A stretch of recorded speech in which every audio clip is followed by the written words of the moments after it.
Folks, Black Star Network is here. Oh, no punches! I'm real revolutionary right now. Support this man, Black Media. He makes sure that our stories are told. Thank you for being the voice of Black America, Roland. Stay black. I love y'all. All momentum we have now, we have to keep this going. The video looks phenomenal. See, this difference between Black Star Network and Black-owned media and something like CNN. You can't be Black-owned media and be scared. It's time to be smart. Bring your eyeballs home. You dig?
Folks, today is Friday, November 1st, 2024, coming up on Roland Martin Unfiltered, streaming live on the Black Star Network.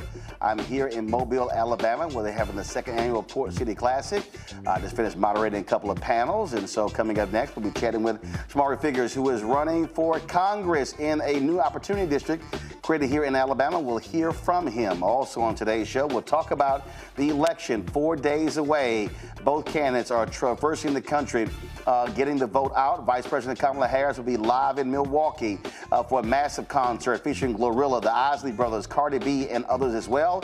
Of course, we'll be traveling to Michigan this weekend, broadcasting the show. The Harris campaign dropped several new ads targeting the Trump campaign, and so we'll be talking about that. Lots to break down, folks. It is time to bring the funk on Roland Martin Unfiltered. On the Black Star Network, let's go. He's got it. Whatever the miss, he's on it. Whatever it is, he's got the scoop, the fact, the find. And when it breaks, he's right on time and it's rolling. Best believe he's knowing.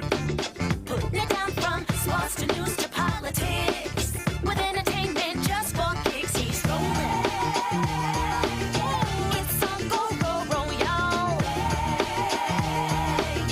It's Roland Martin, yeah. Rolling with Roland now.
Hey folks, Roland Martin here. We are in Mobile, Alabama.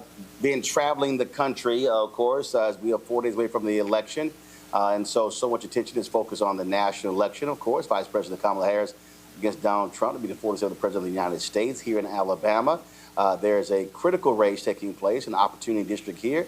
And the person joining me, Shomari Figures, is running in that particular race. And so, Shomari, glad to see you again. So let's talk about how has this race been going so far? Good to be here, man. It's been going well. It's been going well. The reception on the ground has been well. The ability to raise money has been well. The National Party is really leaning in here because they understand the opportunity that we have here. We just had Leader Jeffries, soon to be hopefully Speaker of the House. Hakeem Jeffries was campaigning with us yesterday in Montgomery. Jasmine Crockett was down here earlier this week. Eric Holder was here stumping with us. So people understand the importance of it, and we feel good about where we are in terms of how we're positioned to finish and leave it all out on the field, man. Let's talk about this opportunity district. For people who don't know, I mean, it was created because of lawsuits of civil rights organizations battling this state, Republicans in the legislature. There was 7 congressional districts, 6 Republican, 1 Democrat, 27% black in this state, and black folks were not getting proper representation. That's right. I mean, almost a third of the state's population is black, and we only had 1 district where a black candidate could legitimately be elected. And so there was a lawsuit that was brought after the last census. They packed even more black people into that 1 district, which is currently represented by Congresswoman Terry Sewell, so as to limit the impact that black voters in the state could have across multiple congressional districts. So a lawsuit was filed, and even this current iteration of the Supreme Court found, at least preliminarily, because the case is still going on, that there was a likely violation of the Voting Rights Act. And so they asked the state of Alabama to redraw its districts. To no one's surprise, the state of Alabama refused to comply.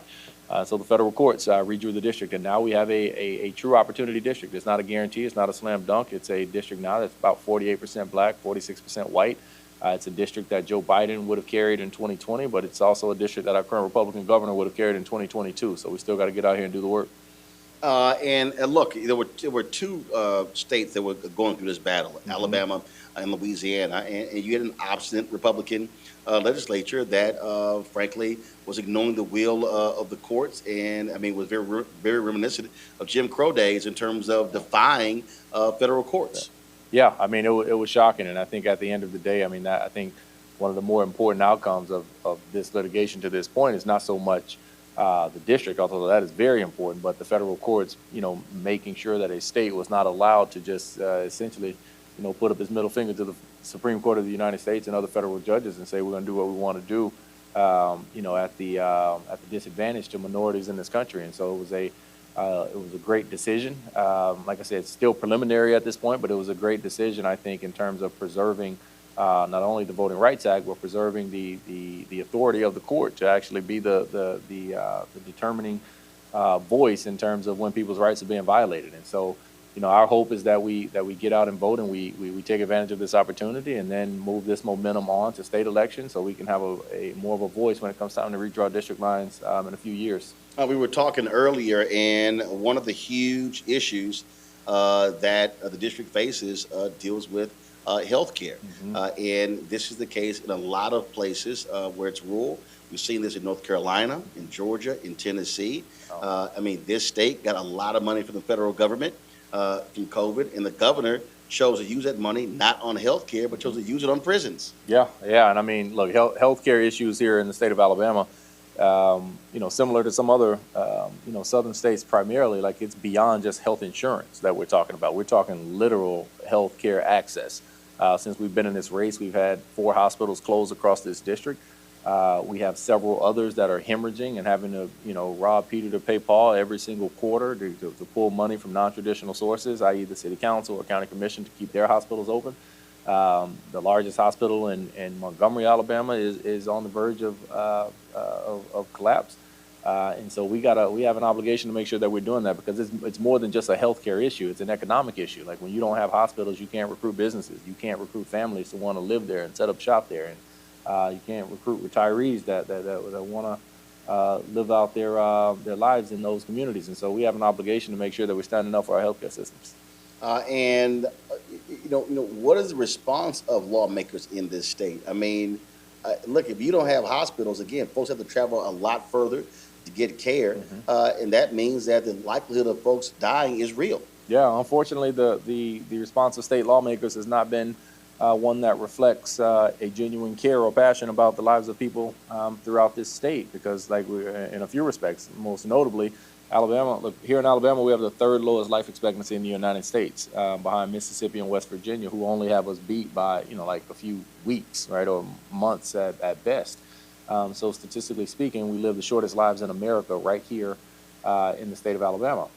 We need healthcare access the most, yet our state has refused for the past, nearly 15 years to expand Medicaid under the Affordable Care Act. So that's something that we have to do, and in Congress, that's something that I'm going to prioritize, making sure we can again incentivize, offer the federal reimbursement incentive to the state of Alabama to go ahead and do what's right and expand Medicaid. But our state legislature has to get its act together, and in the event that they don't, then we're going to have to look at ways to drive resources directly to some of these counties to, at a minimum, try to provide some of the preventative healthcare services. Beyond healthcare, what also are the other top priorities for the district? Economic development is huge, especially in the rural communities, but also here in Mobile and in Montgomery as well. People want to know that they're going to be good paying jobs with good benefits available across this district. And so, to that end, we have several infrastructure projects that are going on right here in Mobile. Just outside this door, there's going to be a huge new bridge that's going to be built. There was a down payment on that by the federal government in the form of a federal grant that Mobile just received a couple months ago, and it was the largest federal grant that the state of Alabama has ever received. And so driving that's going to create jobs, it's going to create opportunities, but we have to make sure that we can continue to bring those sorts of opportunities here and make sure that that money that's being spent is being used to create those opportunities, and also inclusive and mindful that minority-owned businesses need to be there and able to take advantage of this major construction project coming this way. And economic development across this district as a whole. Look, you know that unless a company is relocating to your area because of a natural resource in your backyard, then the most important thing that they need, the most important asset, is a highly trained workforce. And we have a long way to go here in the state of Alabama to make sure that we're developing the type of workforces across a variety of communities to sustain our ability to be able to recruit or create the ability to be able to recruit those companies. Right now, our children here in the state of Alabama read at the 6th worst literacy rate in the United States of America. And so we have to improve on that. We have to make those investments in education and public education, primarily because it is our largest workforce development program that we have, whether people like it or not. We talk about the area that you represent. You mentioned earlier counties not having hospitals. You said where Tuskegee University is. Yeah. No hospital there. When you talk about the Black Belt in this state, again, crucial role in the history of voting rights and civil rights, but in many ways it's been forgotten. Yeah, it has. And something that I've said since I got in this race is that America owes this district in a unique way. It owes Montgomery specifically, and Tuskegee specifically, given the the sacrifices that those cities, those institutions located there have made, the role that they played in making America be true to, as Dr. King said, what it said on paper. They played a unique role in that, a significant role in the civil rights movement. It was born out of this district. Tuskegee Airmen are out of this district. Rosa Parks, John Lewis's hometown, is out of this district.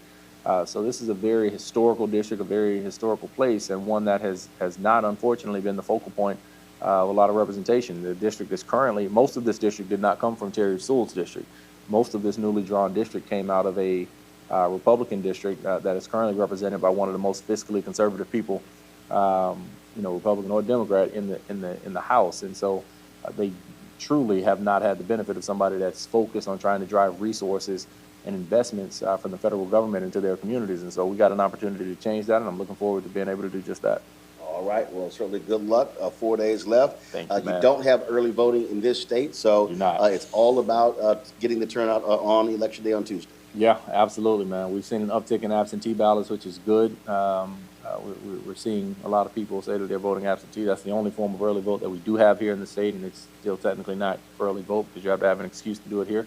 But nevertheless, people are used to having to get up and get out on Election Day, so we're looking forward to it, man. All right, we appreciate it. Thanks a bunch. Thank you, man. All right, folks, got to go to a break. We'll be right back on Roland Martin Unfiltered on the Black Star Network, live here in Mobile, Alabama. Back in a moment.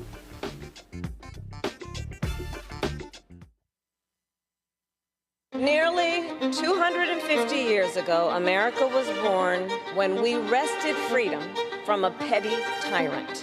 Across the generations, Americans have preserved that freedom, expanded it, and in so doing, proved to the world that a government of, by, and for the people is strong and can endure. And those who came before us, they did not struggle, sacrifice, and lay down their lives only to see us cede our fundamental freedoms to the will of another petty tyrant.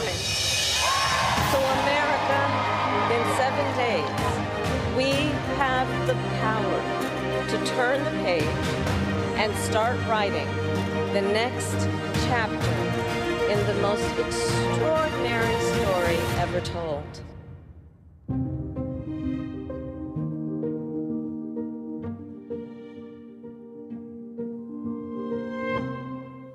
Bob and I both voted for Donald Trump. I voted for him twice. I won't vote for him again. January 6th was a wake-up call for me. Donald Trump divides people. We've already seen what he has to bring. He didn't do anything to help us. Kamala Harris, she cares about the American people. I think she's got the wherewithal to make a difference. I've never voted for a Democrat. Yes, we're both lifelong Republicans. The choice is very simple. I'm voting for Kamala. I am voting for Kamala Harris. IVF is a miracle for us because it allowed us to have our family.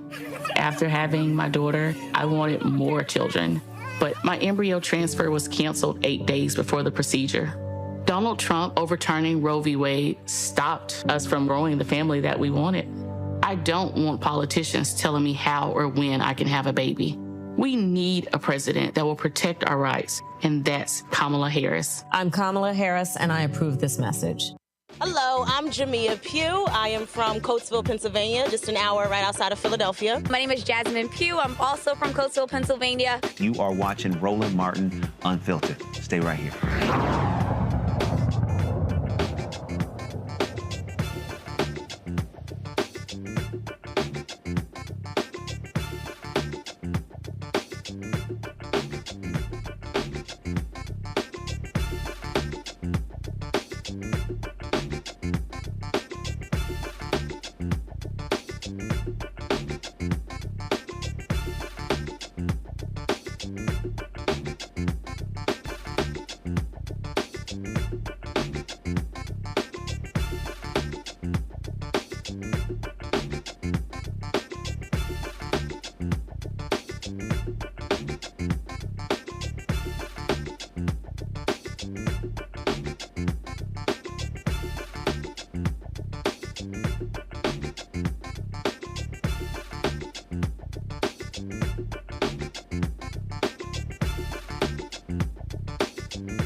All right, folks, economic numbers are in, and Republicans are rejoicing because only 12,000 jobs were added in the economy last month. That is the lowest number in nearly 4 years. Now, the unemployment rate held steady at 4.1%, the same as September. The overall black unemployment rate remained unchanged at 5.7%. The unemployment rate for black men increased from 5.1% to 5.7%. For black women, the unemployment rate dropped to 4.9%. Morgan Harper, an economist with the American Economic Liberties Project, joins us right now. And Morgan, when we look at the hurricanes and the strikes, that could very well be the reason we see these numbers. But it's really interesting, boy. Republicans, they've been waiting for this moment. Oh, the economy sucks. The economy is terrible. It's a lie. Yeah, exactly. I mean, the Boeing strike that implicates a couple tens of thousands of workers is directly related to the decrease in manufacturing jobs. And then also, just like you said, Roland, with the hurricanes that occurred, and those all came about right when employers would have been reporting on their payrolls and the data that feeds into the jobs report. So it was always expected that this jobs report was going to be low. It does seem like the level of impact that the natural disasters had on the reported data is more than expected. But yeah, how do we know that the economy continues to be very strong? Well, how did the markets react to this data? Kind of not at all. The stock market continued to open and close at a very high rate. And even the Wall Street Journal, which usually is on the side of finding any reason to critique anything coming out of this administration, pretty much said that this jobs data is kind of a anomaly and needs to be taken in its full context. You know, I was Dave Ramsey, of course, the personal finance guru, if you will. He's a Donald Trump supporter. He sent out this tweet, and I couldn't help but to slam him because I thought it was stupid and idiotic. Again, he was crowing about the jobs report. Let me see. Let me show you what he said. He goes, "Wow, the economy is really struggling. Worst job numbers this month in years. Vote." And I'm going, okay, yeah, you're full of crap. And then Hugh Hewitt, who is the conservative radio talk show host, he tried the exact same thing, tried to jump on these numbers. And oh my goodness, just how bad we are. Let me find this tweet, because I just had to sit here and say, he goes, "The closing argument for former President Trump, today's jobs report, illustration from the Washington Post." Again, it's just silly. Steve Cortez, you know, we're supporting Trump. Breaking, just 12,000 new jobs were added this month. Economists expected 112,000 new jobs. This is what they do. They want to totally ignore what has taken place over the last 4 years, as if somehow the economy has been bad. Yeah, and it's really unfortunate. And of course, this is why people get confused. And so we really do have to set the record straight. Is it the case that 12,000 jobs were created over the last month? That's what the data is saying. But as we know, and we talk about regularly on this, one, every month's data needs to be taken with a grain of salt because adjustments are always made. And here, this past month, we have very clear reasons why it would be disproportionately lower, like we just discussed, because of the strikes and the natural disasters. The reality is, over 2 million jobs have been created throughout the entire year, and that year time frame is enough time to actually assess in a more accurate way what's the strength of the economy. What else is going on? You know, you pointed to the data that the unemployment rate continues to be at historic lows across all demographics, which is good.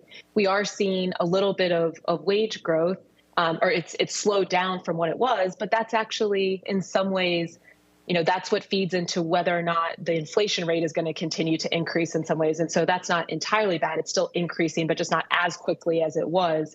And all of this taken together, like I said, the markets are suggesting that the economy is still in a very similar place that it was yesterday. So this data probably, you know, wasn't that impactful again, because people who follow these things kind of know that this was an anomaly. And, you know, looking ahead, we are likely to see another interest rate cut, not as much as we saw, you know, a month or so ago. And that's a good thing. If you own a small business, for example, if you need to borrow money, that likely can be beneficial to you to have the interest rates go down. Or if you already do owe money to someone and you don't want to have to pay as much, this is a good thing as well. And the federal government's going to continue to try to find the equilibrium to make sure that, yes, we're seeing wage growth, we're seeing employment increase, but it's not fueling the higher prices that we were seeing, higher rates of inflation a few years ago. The inflation rate is back to where it's supposed to be normally, about 2%, a little bit over. And so we really need to make sure that people have accurate information here. And that 12,000 number is just, it's not an accurate portrait of what's been happening. And we have to make sure we correct that record. So again, I want people to understand what you're saying is where the inflation rate is right now is where our inflation rate normally is. And so if people keep yelling, oh, it's high inflation, that's no longer the case. The rate of inflation is back to where it normally is, a little over 2%. Now, I do not want to underestimate or minimize at all the price increases that all of us have experienced over the past few years. Prices are higher than what they were a few years ago. But, it's important to keep in mind some of those prices were starting to increase in 2020, okay, before this current administration was elected. It's just, again, these are just the facts. And a lot of the price increases came from the pandemic. And Morgan, price increases are determined by companies, not the government. The White House, the House, the Senate has no control over price increases. Those are companies making that decision to jack up prices. Yes, we definitely now have data that shows that there was price gouging that's been going on. I mean, at least over the past few years when we've had more enforcers and folks within this administration that have been tracking it. And what's another piece of evidence there? I mean, Kroger-Albertson, that's a deal, that's a transaction that we've talked about before during the trial to determine whether or not that merger is going to be allowed. And around the time that the trial was happening, they had executives from the company saying, let us merge and we're going to lower all of our prices. We're going to save consumers $1 billion. It's like, oh, well, if you could be doing that at any time, why don't you just do that, right? Because you know that people are already struggling. So yes, corporations have discretion over how much they want prices to be, especially corporations that are dominating the market and don't have to deal with any competition. And that's what, unfortunately, we see across a lot of different market areas in the economy. Why is Visa, for example, able to charge high fees that then end up hitting small business owners when they want to process any of the transactions we do? Why? Because they can, because they're not facing any competition. So, that's an ongoing issue that we're going to have to address as a country. We've seen some progress in this administration to try to tackle some of that price gouging. We've seen also, from Vice President Harris in her economic plan that one of her goals is to take on price gouging specifically in the grocery market. And that is going to take some time to really rein in. But rest assured, there are laws existing on the books that ban that type of behavior. And we need to make sure that we have enforcers in place that are going to use those laws to their maximum impact, and legislators in Congress, like you were just talking, your prior, guest who looks like maybe he's going to get there, to be one of those that's going to be pushing for legislation that will ban these types of practices from corporations that drive up prices ultimately that we end up paying. Questions from my panel. Let's go first to Derek Jackson, who's a Georgia State representative. Derek, what's your question for Morgan? And if she could really share the difference between inflation and corporate greed, because a lot of what Kamala Harris policies are, as you've already articulated, that's one part. And then the second part, why there's no breakthrough for her. I don't drive everything around polls, but it still says that Trump is leading when it comes to the economy, when the world economists are backing her plan, the GDP growth of 2.8%, the job creation that you already mentioned. Why there's no breakthrough? Why it's not resonating when it comes to that she's better of the two to handle the economy? Yeah, well, your first question, the difference between inflation, corporate greed, I think, the main point that we're getting at is prices have increased. And some of the price increases can be attributed to different factors. So for example, like when we had the disruption with supply chains during the pandemic, that just made it harder for companies to get goods. And then also we saw that that forced them to raise prices because they were paying more for their supplies to be able to provide whatever their goods and services were. So that's something that could drive up prices. But then you have other factors that drive up prices. If there's also similarly a labor shortage and employers have to increase the prices that they're charging us because they're also paying their workers more, then that's something that can contribute to inflation. That's why I was saying, sometimes a lot of the federal monetary policymakers will be looking at just how quickly wages are increasing to get a sense of how that might be impacting the inflation rate. But then, what Roland and I are discussing is there is now data showing that, okay, those are all, it's kind of exogenous factors that are kind of hard to control. You don't know when there's going to be a pandemic that happens every 100 years that it just appears and you have to respond to that. That's one thing. But what we have data showing is that beyond the rate of inflation and how much it was increasing, we saw corporations during the pandemic and beyond continue to keep their prices higher than the rate of inflation, suggesting that they were really just taking advantage of the situation to try to make more money off of us. That's when it's getting into the gouging territory beyond just a corporation or a business that's having to manage increased costs on their end and pass those along to the consumer to just break even. They're not breaking even. In a lot of cases, they're making record profit. And the point I was adding on as well is when you're in a market that doesn't have a lot of competition, competition helps to just reinforce that prices are going to stay at more of an equilibrium place because you have multiple options. We have multiple options as a consumer of where we want to shop.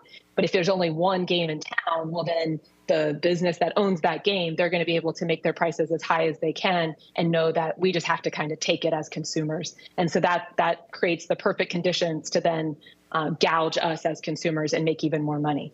In terms of why this isn't breaking through, it's a question that I'm sure a lot of folks, both within the administration, perhaps on the campaign, are asking themselves. I'm not involved in either of those things, but I think we have to be realistic too. Taking first the campaign, it's only been a couple of months that Vice President Harris herself has been the spokesperson for these issues. It's hard really under any length of time in this kind of environment to get clear messages across to people. I would say, there's just such dispersed messaging. And like we were talking about, you have a lot of people that are not honest brokers here. Like we had our discussion about the 12,000 job report data.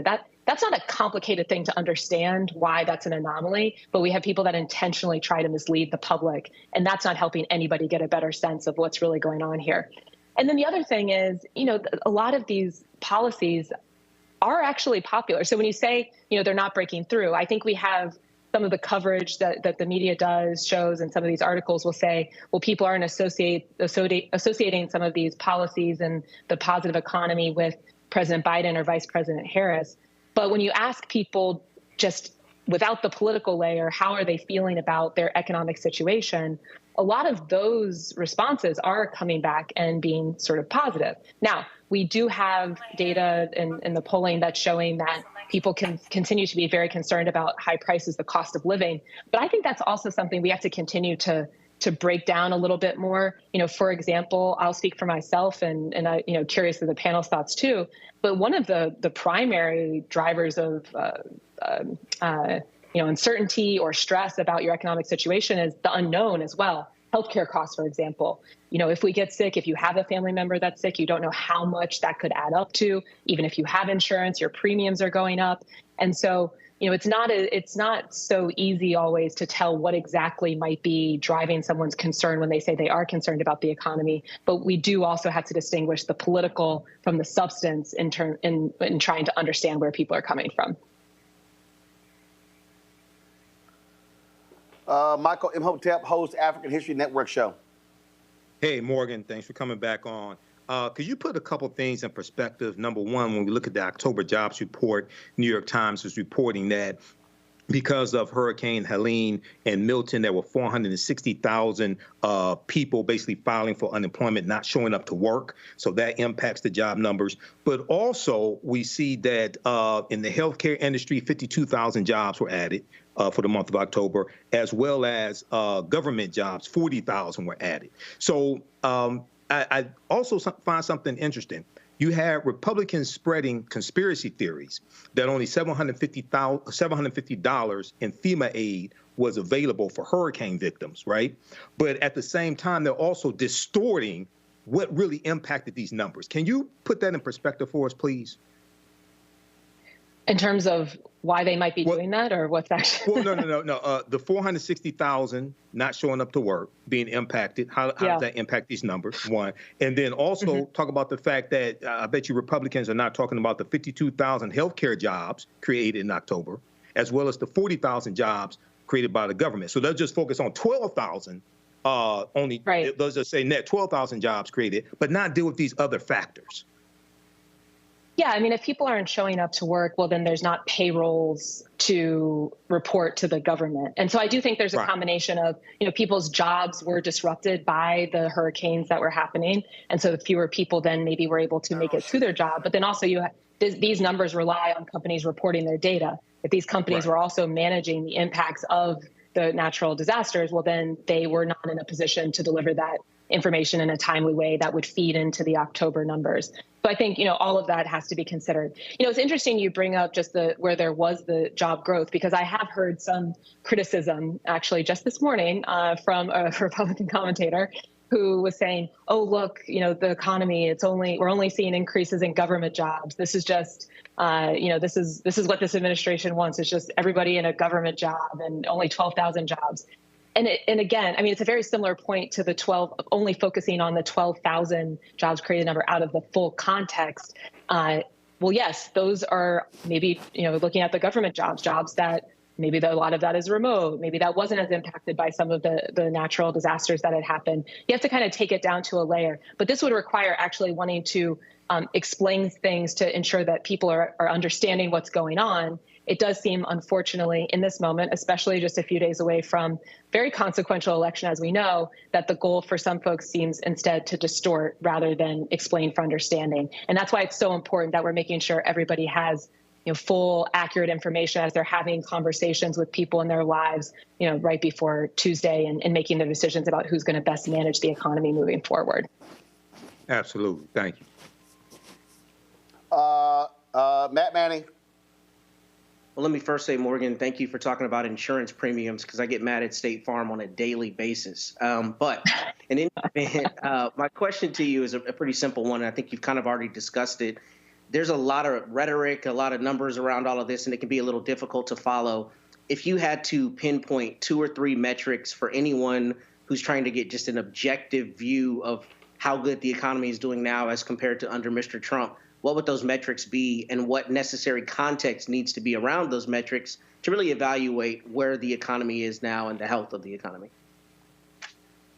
That's a great question. And, I don't at all want to evade in answering the question, but I do think it hits on a fundamental point is a lot of this is really subjective. And so, I think for each of us, our life circumstances are different. The amount of responsibility we have, what the nature of that responsibility is in our lives economically, and how we're wading through that is important. So here's what I would say, common factors that people would encourage us, the experts would encourage us to look to, some of which I've pointed to already today. The unemployment rate. I mean, that's just a sign that overall, are people working? People who want to be working, are they able to find jobs? That's important. The GDP rate of growth, which was, another panelist already mentioned, is the economy getting bigger? Are we seeing, sufficient economic activity as a country that then creates the opportunity for people who want to be working to make money and those who run a business and want to start a business to be able to sell enough and have people out there who are going to buy product and make that a good use of their time? I think that's another important one. I'll end with the stock market, because I think that's a complicated one. And, I reference that as an indicator that overall the markets aren't putting too much or paying too much credence to this jobs number and $12,000 or 12,000 jobs data number that we saw this past month. as a sign of, overall the stock market continues to be growing and strong and people are making money off the stock market.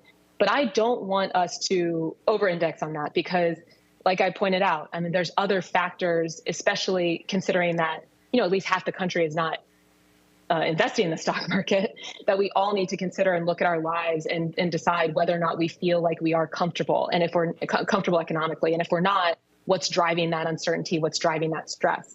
For a lot of people, it will be like healthcare premiums, like you just mentioned and we were discussing, childcare costs. That's not something that's going to be discussed on CNBC, with all the business press every day or in a lot of mainstream media sources. But absolutely, that is something that leads to a lot of stress and determines how good we feel about the economy. And so I think it's a challenge, actually, your question. I'm going to turn it back to the audience as well to be real about what those factors are, try to pinpoint what the source of the stress is, and make sure that we're communicating that to the people who represent us so they have an accurate picture of the indicators that should be driving policymaking, not just the typical data points that the experts are always encouraging us to look to. All right, then. Morgan Harper, always great to have you on the show, breaking those numbers down. Thanks a lot. Great to see you. All right, then. Folks, lots more to talk about, including some new ads the Kamala Harris campaign has dropped. Also, some ads from some other folks as well. We're going to show you those things. And so lots to break down. 4 days away, folks, from Election Day. If you can early vote, get it done. Don't wait until Tuesday. Make your vote count. And we want to see Black folks turning out in huge numbers at the polls all across the country. Folks, you're watching Roland Martin Unfiltered right here on the Black Star Network, live in Mobile, Alabama, where they're having the second annual Port City Classic. Don't forget, support the work that we do. We travel around the country covering the stories other folks do not cover. And so please join our Bring the Funk fan club. Our goal is to get 20,000 of our fans contributing on average $50 each. That's $4.19 a month, 13 cents a day.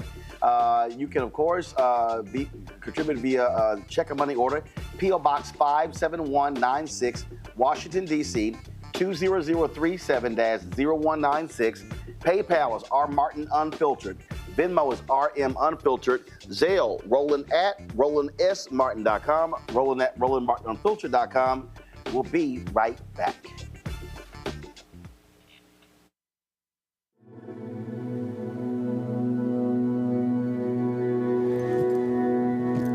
Her blanket.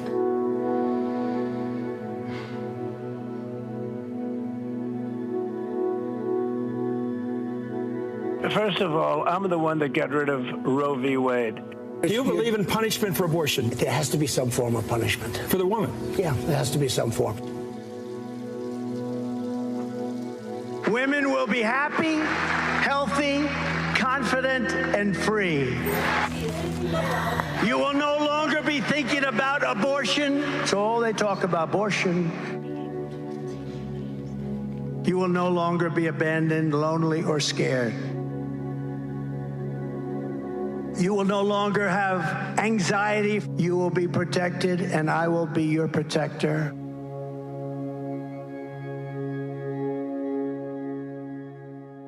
Disastrous, alarming, a plan that shreds American values. That's what independent news sources and conservatives are saying about a proposal from right-wing extremists called Project 2025. It would threaten hundreds of thousands of jobs created by the Clean Energy Plan, give massive tax breaks to big oil, and roll back protections that keep corporations from poisoning our water with toxic chemicals.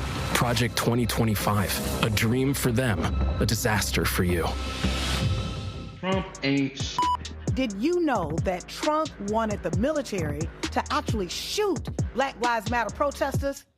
I mean, Trump is not He let people die during COVID and then told us to drink bleach. He tried to kill the stimulus bill and couldn't, so he delayed the money just so he could put his name on the check. Trump ain't He used the death penalty to execute Black men like Brandon Bernard. He Obama's economy, lost thousands of Black jobs. He started inflation and gave his billionaire buddies a tax cut. America, Trump ain't Don't vote for that man. He's nothing but Vote Kamala Harris for president. This is Reggie Rock Byford. You're watching Roland Martin Unfiltered, uncut, unplugged, and undamn believable. You hear me?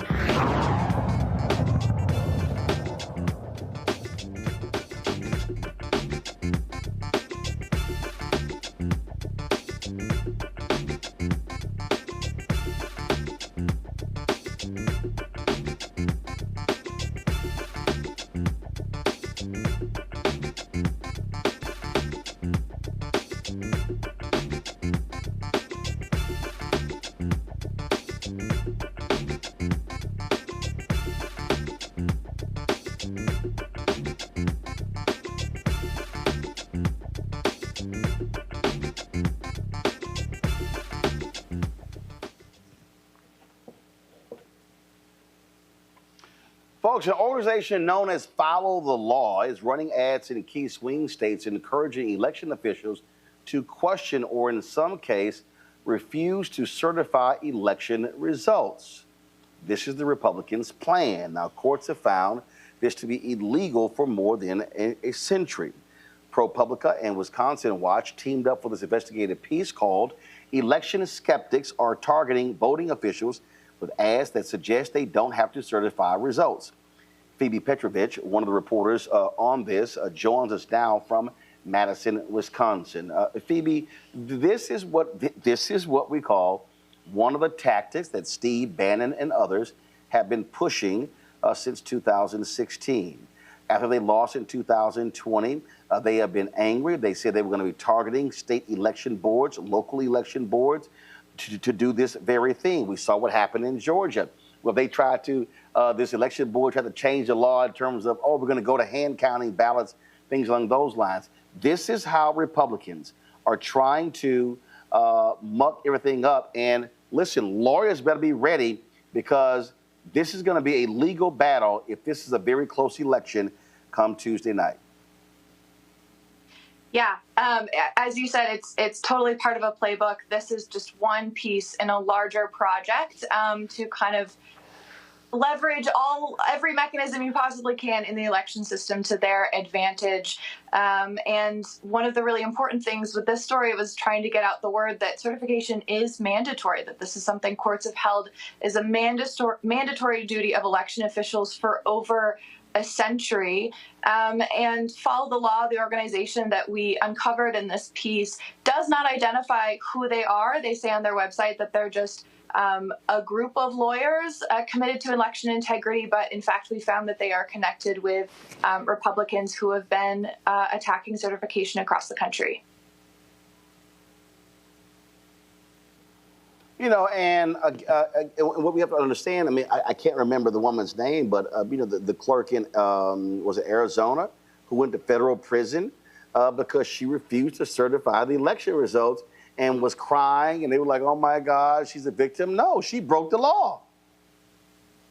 So other people have done the research. It seems like there's upwards of at least 35 officials across the country who have attempted to either refuse or delay certification since 2020, and all of those people have been unsuccessful. This has not been successful yet in the United States of America because, exactly as you said, this is a legal requirement, and in some cases there are criminal penalties that people will face. Someone also in Arizona, in Cochise County, an elections official just pleaded guilty to a misdemeanor for failing to uphold her duties as an election official after voting twice to delay certification. She ultimately was compelled to certify in 2022 by a court, and she did so. And yet, even still, she was charged with 2 felonies. She pleaded down to a misdemeanor, but she has a criminal record now for that misdemeanor because she tried to shirk her legal responsibility.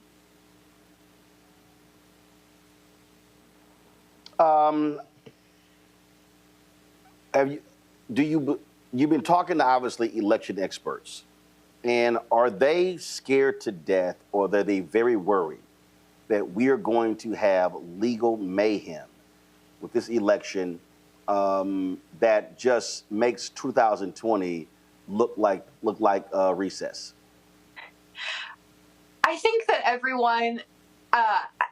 I think that everyone that I spoke to, elections experts, elections administrators themselves, journalists, lawyers, poll workers, like everyone is just, we're realizing that we're not going to get a lot of sleep, that this is going to be a legal fight, that regardless of the outcome, there will probably be litigation and contestation.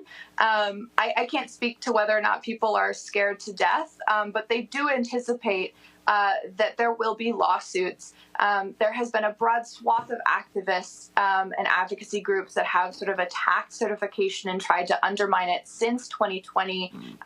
But the good thing is that, people are prepared and know about it now and are ready. And so I'm sure that just as there are people who are preparing to file litigation challenging certification, there are lawyers across the country who are prepared to fight back as well. All right, then. Phoebe Petrovich, ProPublica. So appreciate it. Thanks a lot. Thanks for having me. Matt, I want to start with you. Bottom line is this here. These Republicans are going to do whatever they can to try to steal this election, and folks had better be prepared for what is going to come down next week.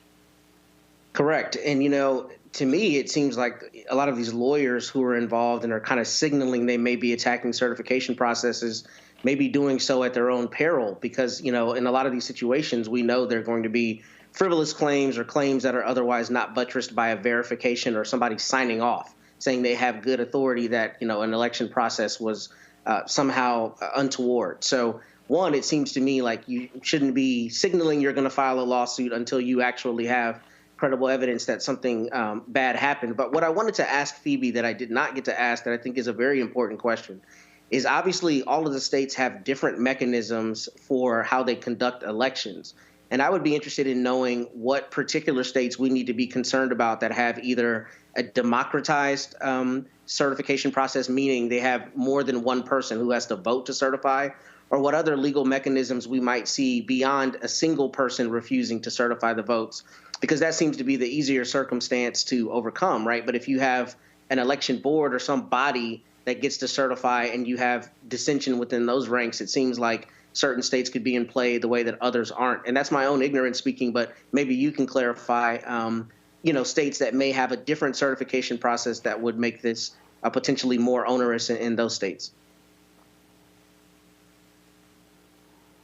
Well, that is an issue, and people have to understand that our elections are state elections, and it comes down to that county and the locale.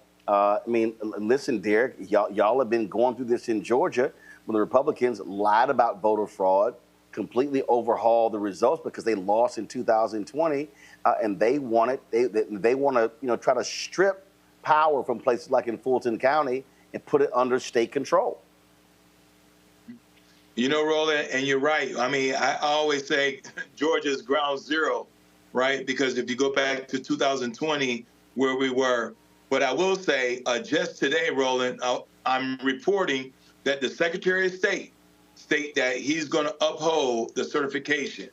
And so when you think about across these battleground states, these attorneys generals and lawyers being hired on both sides, they're already signaling for the most part that they're going to uphold the law. And that is refreshing because if you go back to 2020, over 60 different federal judges told Donald Trump to go pack sand because they were not going to overturn the election. And so I still truly believe that some folks still going to abide by the law. They're going to uphold next Tuesday the results, however those results may be. Michael? Yeah, Roland, this is more treachery and skullduggery from Republicans. And, just a couple of days ago, Donald Trump slyly said that he and Speaker Mike Johnson have a secret weapon, and that when you deal with it in the federal level, when it comes to certifying election results, they're going to try to pull something there if it's close. So this is It's this is to be expected from Republicans. And reading this article from ProPublica, the ad directs you to a website that has misinformation about the actual laws there in Pennsylvania and Wisconsin when it comes to certifying election results. So, instead of trying to create better policies to make people want to vote for your candidates, you're trying to find other ways to lie to people and steal elections. So this is why it's important for people to vote. Hopefully, it's not a close election. I think a lot of the polls are not accurately measuring the enthusiasm that Vice President Kamala Harris has as well. She just had 75,000 people at the Ellipse in Washington, D.C. when she spoke. But this is why elections have consequences. Okay, I got Michael, I got to stop you because in a moment, the Vice President actually is about to come up and speak. Real quick, some breaking news: the U.S. Supreme Court is allowing a Pennsylvania court ruling to stand that will allow folks who have problems with their mail-in ballots to still be counted, for them to be corrected, and so that's from the Supreme Court. Not sure how many people are going to be impacted by that. But again, Alito wrote that the court couldn't give the Republicans who brought the appeal what they wanted, even if it wanted to. He said it's a matter of considerable importance. Even if we agreed with the applicant's federal constitutional argument, a question on which I expressed no view at this time, we could not prevent the consequence they fear. All right, folks, let's go to, is it Wisconsin? The Vice President of Wisconsin? She's there. Let's go there right now. All the leaders, everyone, and thank you for taking the time out of your busy lives to be here this afternoon. We are all here because we care, and we know that this is about community and of all of us being here together at one time, and I thank you all. And I want to thank my dear friend Tammy Baldwin. Send her back to the United States Senate. Lieutenant Governor Rodriguez. County Executive Nelson. And the chair of our Democratic Party, Ben Wickler.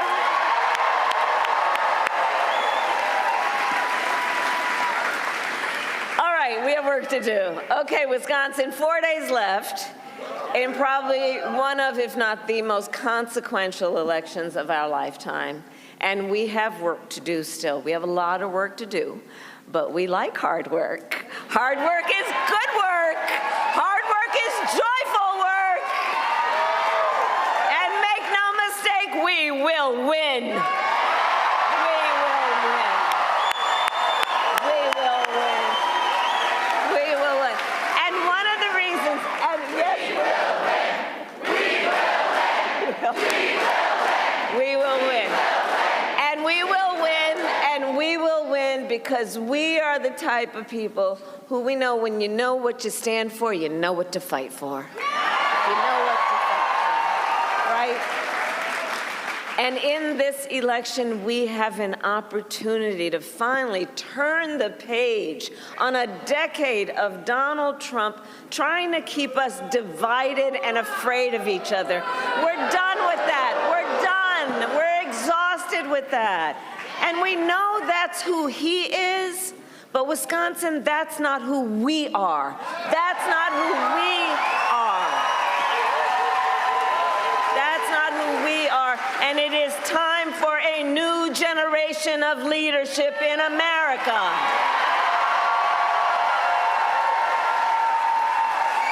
And I am ready to offer that leadership as the next president of the United States of America.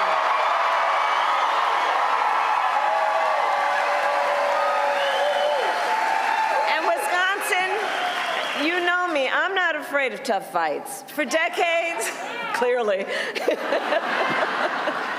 for decades, I was a prosecutor and the top law enforcement officer of the biggest state, and I won fights against the big banks who ripped off homeowners, against for-profit colleges that scammed veterans and students, against predators who abused women and children, against cartels that trafficked in guns and drugs and human beings.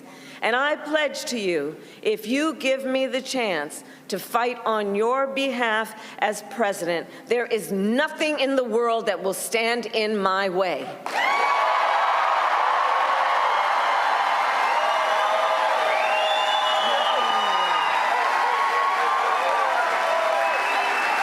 look, and on the other side, we know who Donald Trump is. Now, this is not someone who is thinking about how to make your life better. He is someone who is increasingly unstable, obsessed with revenge, consumed with grievance, and the man is out for unchecked power. He's out for unchecked power. And in less than 90 days, you can picture the Oval Office.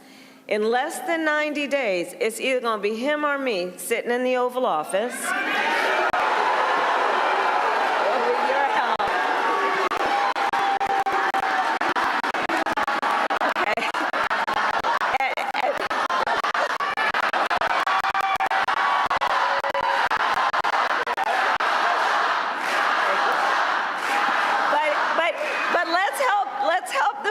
And family and neighbors who are not here right now, imagine that for a minute, right?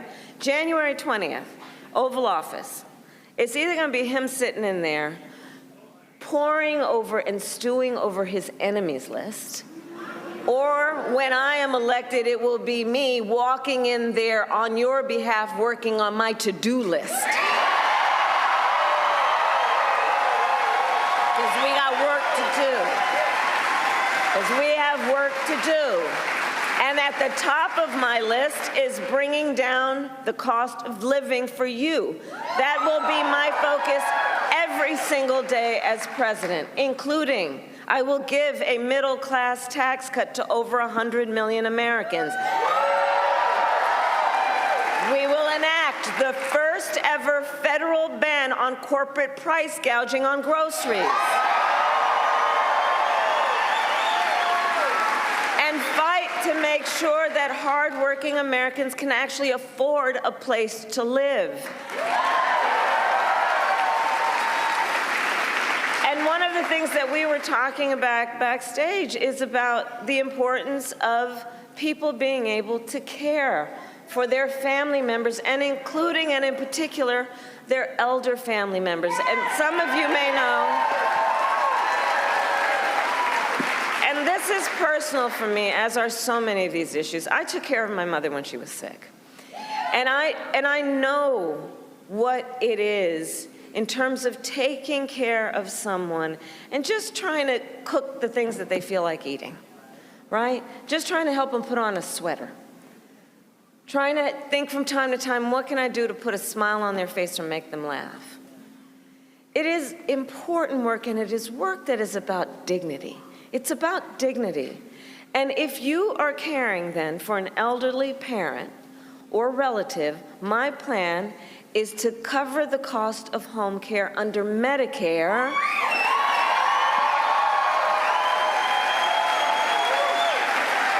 So you don't have to worry about either spending down whatever savings you have to qualify for Medicaid, or quitting your job and cutting off a source of income to be able to stay at home. In particular, if you're in the sandwich generation, meaning that you are taking care of your kids while you are taking care of a parent.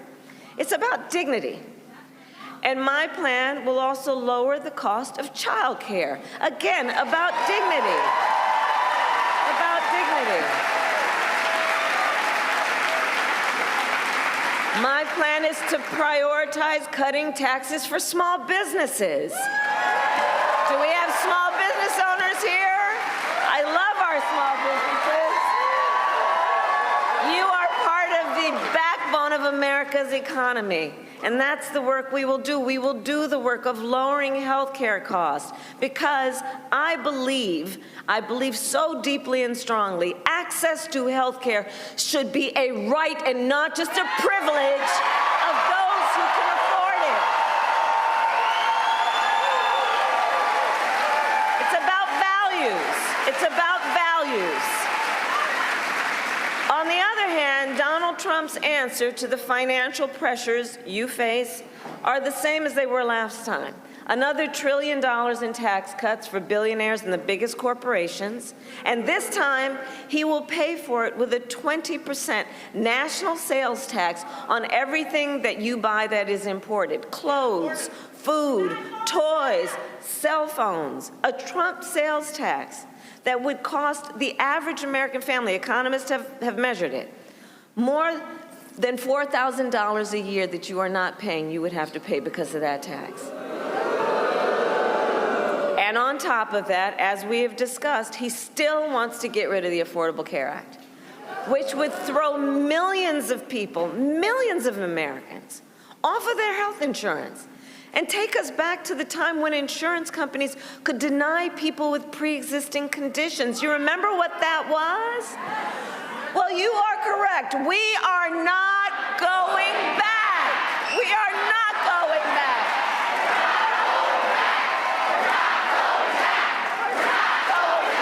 We're not going back.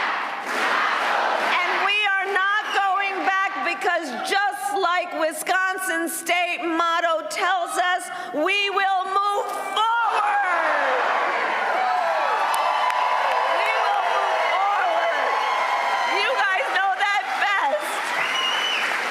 So ours is a fight for the future, and it is a fight for freedom. Like the fundamental freedom of a woman to be able to make decisions about her own body and not have her government tell her what to do.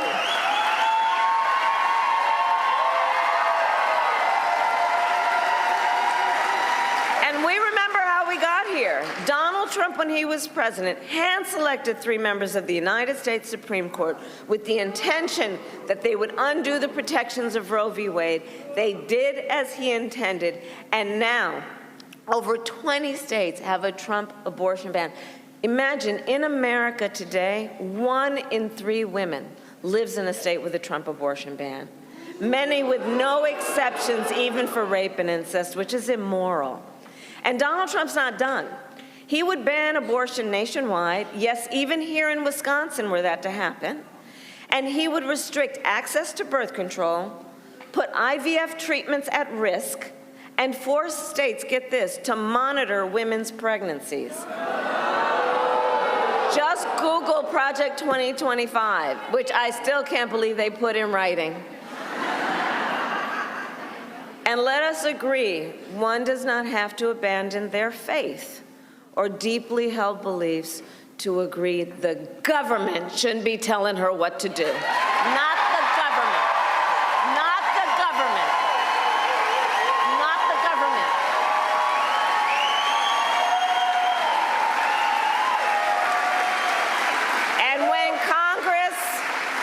And when Congress, together with Tammy's leadership, passes a bill to restore reproductive freedom nationwide, as President of the United States, I will proudly sign it into law. Proudly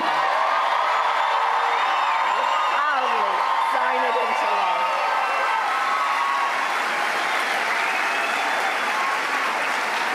So, Wisconsin, I am asking for your vote. I am asking for your vote. And here is my pledge to you. Here is my pledge to you. As president, I pledge to seek common ground and common sense solutions to the challenges you face. I pledge that I am not looking to score political points. I am looking to make progress. And I pledge to listen to those who will be impacted by the decisions I make. I will listen to experts. I will listen to the people who disagree with me. Because you see, unlike Donald Trump, I don't believe that people who disagree with me are the enemy. He wants to put them in jail. I'll give them a seat at the table. That's what a democracy is about. That's what leaders do.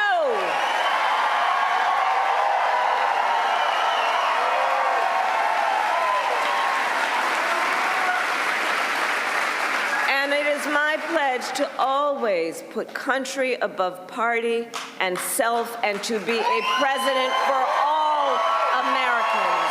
For all Americans. That is my pledge to you, Wisconsin. So let me ask, we're 4 days out. Who here has already voted? Oh, wow!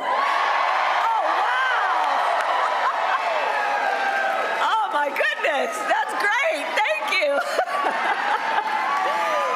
Okay, well, here's what I want to ask. I want to ask a little more of you. Please talk to your friends and family and neighbors and share your perspective. Share why you have taken the time out of your lives to spend this time here when there's so many other things you could do. Let them know, because this moment, I think, really is our opportunity to reconnect with people and remind them they're not alone and build community. And so please, share with them why this election is important to you and encourage them to make their voices heard. And for anyone who's not yet voted, no judgment. But please take a moment now to just think about what your plan will be for when and where you will vote. And please go to iwillvote.com. Yes, I have a website. For all the information you might need about when and where you can go to vote and where to drop off your absentee ballot.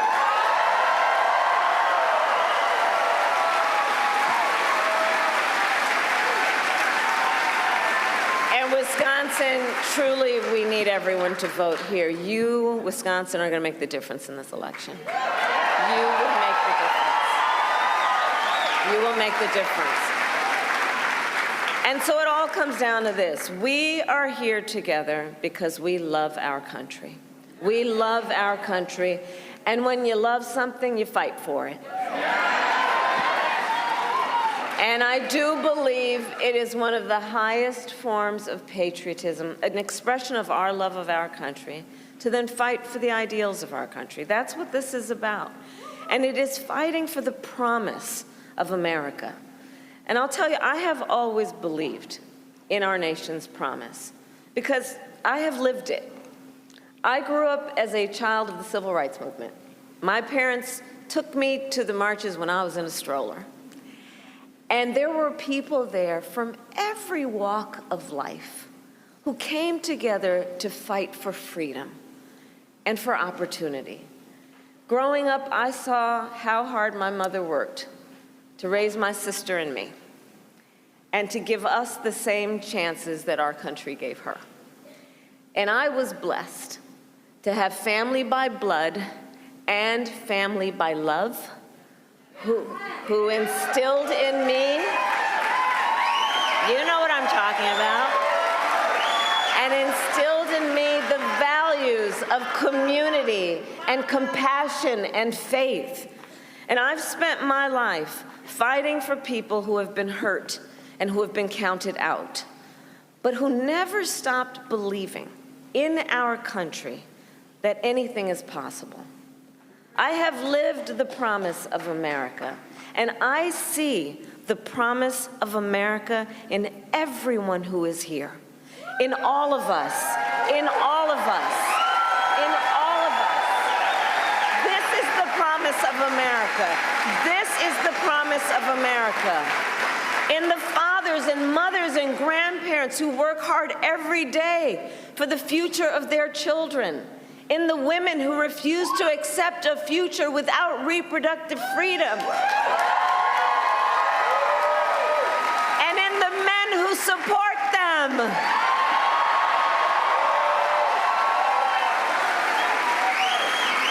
In Republicans who have never voted for a Democrat before but are putting the Constitution of the United States above party.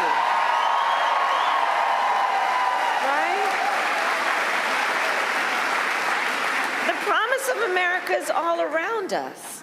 It is in the young leaders who are voting for the very first time. Where are you? Where are you? Oh, I love Gen Z. I really do. You know what I love about this generation? You all are rightly impatient for change.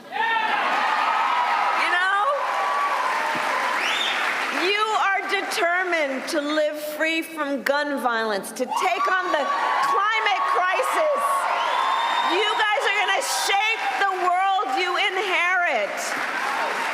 And for this generation, none of these issues is theoretical for them. It's not political for them.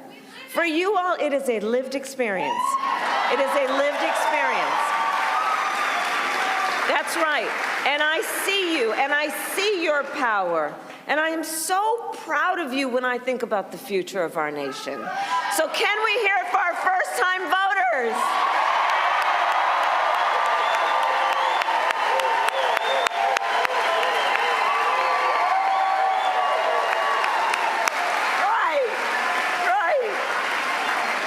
Right.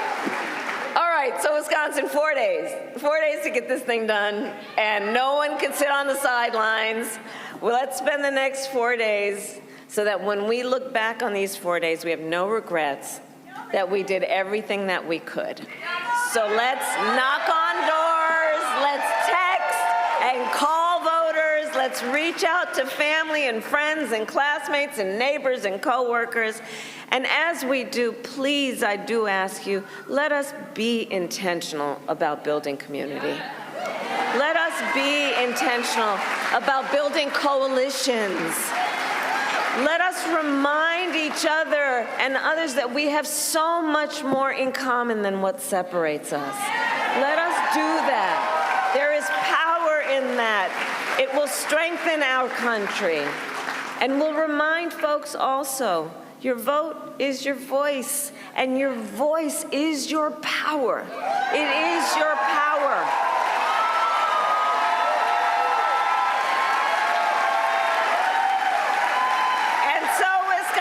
Today I ask you, are you ready to make your voices heard? Do we believe in freedom? Do we believe in opportunity? Do we believe in the promise of America? And are we ready to fight for it? And when we fight, we win. God bless you, and God bless the United States of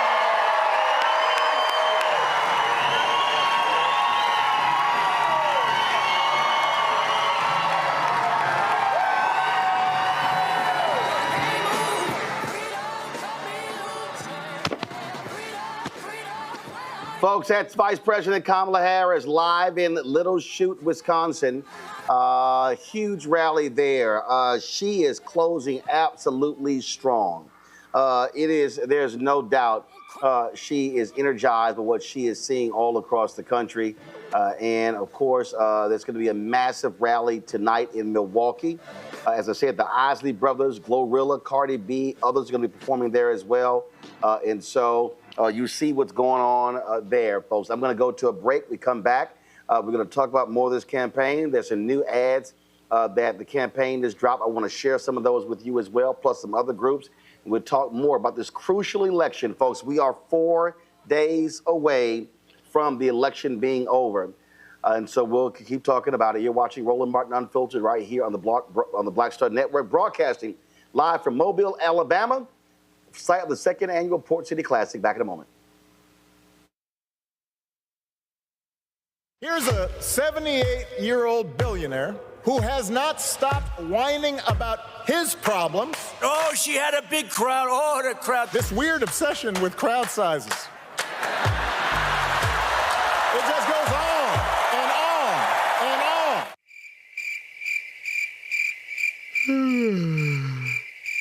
America's ready for a new chapter. We are ready for a President Kamala Harris. I'm Kamala Harris, and I approve this message. wrongfully convicted. 5 teenagers were arrested, tried, convicted, and sent to prison. No men were exonerated. What he did to us, he tried to end us. Of course I hate these people. So-called Central Park 5. Calling for execution. And let's all hate these people. You cannot have this man go into office again. I want society to hate him. We were innocent kids. The confessions were coerced. Today, we are exonerated. That guy says he still stands by the original guilty verdict. This is about democracy being on the ballot. I have absolutely no compassion. Look at Kamala. She represents the kaleidoscope of the human family. There's something different happening in America. We will get the opportunity to build a future where we will be able to thrive and not just survive. In 2016, Donald Trump said he would choose only the best people to work in his White House. Now those people have a warning for America. Trump is not fit to be president again. Here's his vice president. Anyone who puts himself over the Constitution should never be president of the United States. It should come as no surprise that I will not be endorsing Donald Trump this year. His defense secretary. Do you think Trump can be trusted with the nation's secrets ever again? No. I mean, it's just irresponsible action that places our service members at risk, places our nation's security at risk. His national security advisor. Donald Trump will cause a lot of damage. The only thing he cares about is Donald Trump. And the nation's highest-ranking military officer. We don't take an oath to a king or a queen or to a tyrant or a dictator. And we don't take an oath to a wannabe dictator. Take it from the people who knew him best. Donald Trump is a danger to our troops and our democracy. We can't let him lead our country again. I'm Kamala Harris, and I approve this message. What's up, y'all? This is Wendell Haskins, a.k.a. Win Hogan at the Original T Golf Classic. And you know I watch Roland Martin Unfiltered.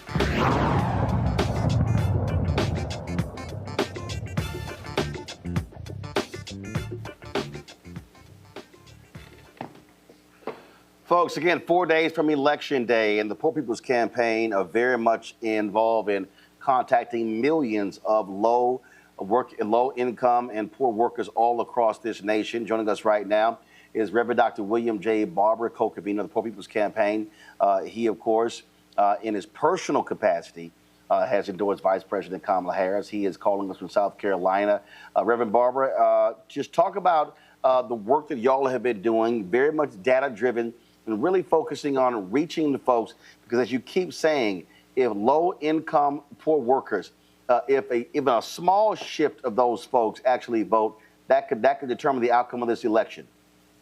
Yeah, Roland, and I want to thank you personally and your listeners, because you understood early on and got involved, and we had this goal of reaching 15 million poor and low-wage workers and people in this country who are mostly already registered but had not voted. And the number one reason they had not voted in recent elections was nobody talked to them. And to date, we have reached over 12 million, which has never been done before. In the states that we looked at, it would only take, the highest state was 10%. Every other state, it was under 7% of poor and low-wage people that didn't vote in the last election.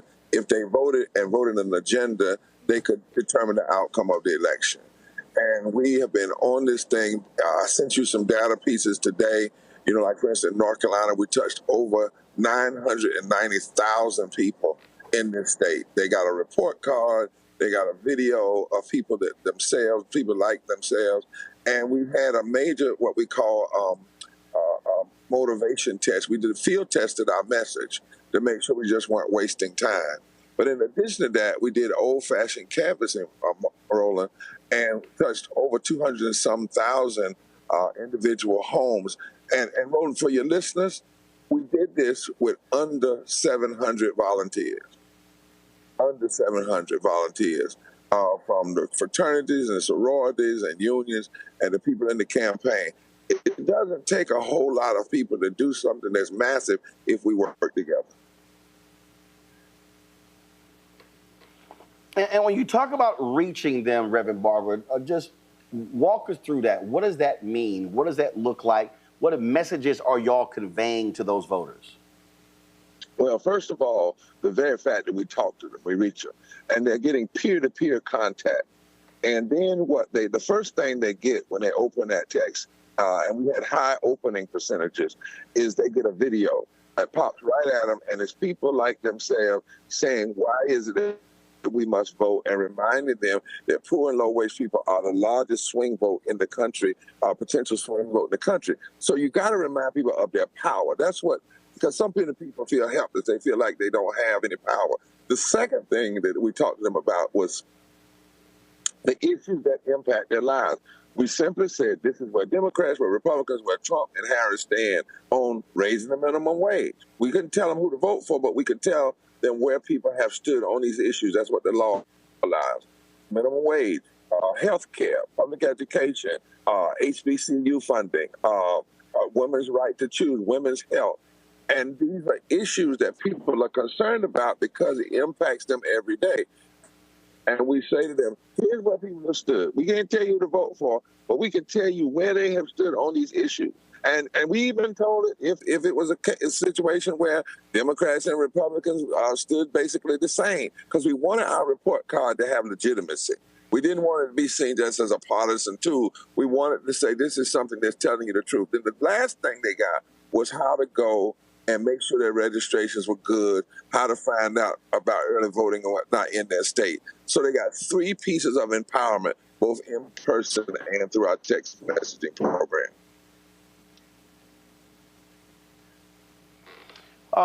You talk about, again, where those voters are so important. You got 7 battleground states. When you look at the numbers of the 7, which are the top 3 or 4 where low-income, working-class voters could really decide this election? Trump won by 74,000 votes in North Carolina the last time. 1 million poor and low-wage voters did not vote. They could have voted. It would only take 7% to outdistance the margin of victory in the last election. In Pennsylvania, the margin of victory was 40,000. The last election, 1.4 million poor and low-wage people did not vote. It would only take right at 3 to 4% of them to outdistance the margin in the last election. And in Michigan in 2016, Trump wins by 10,000. It would only take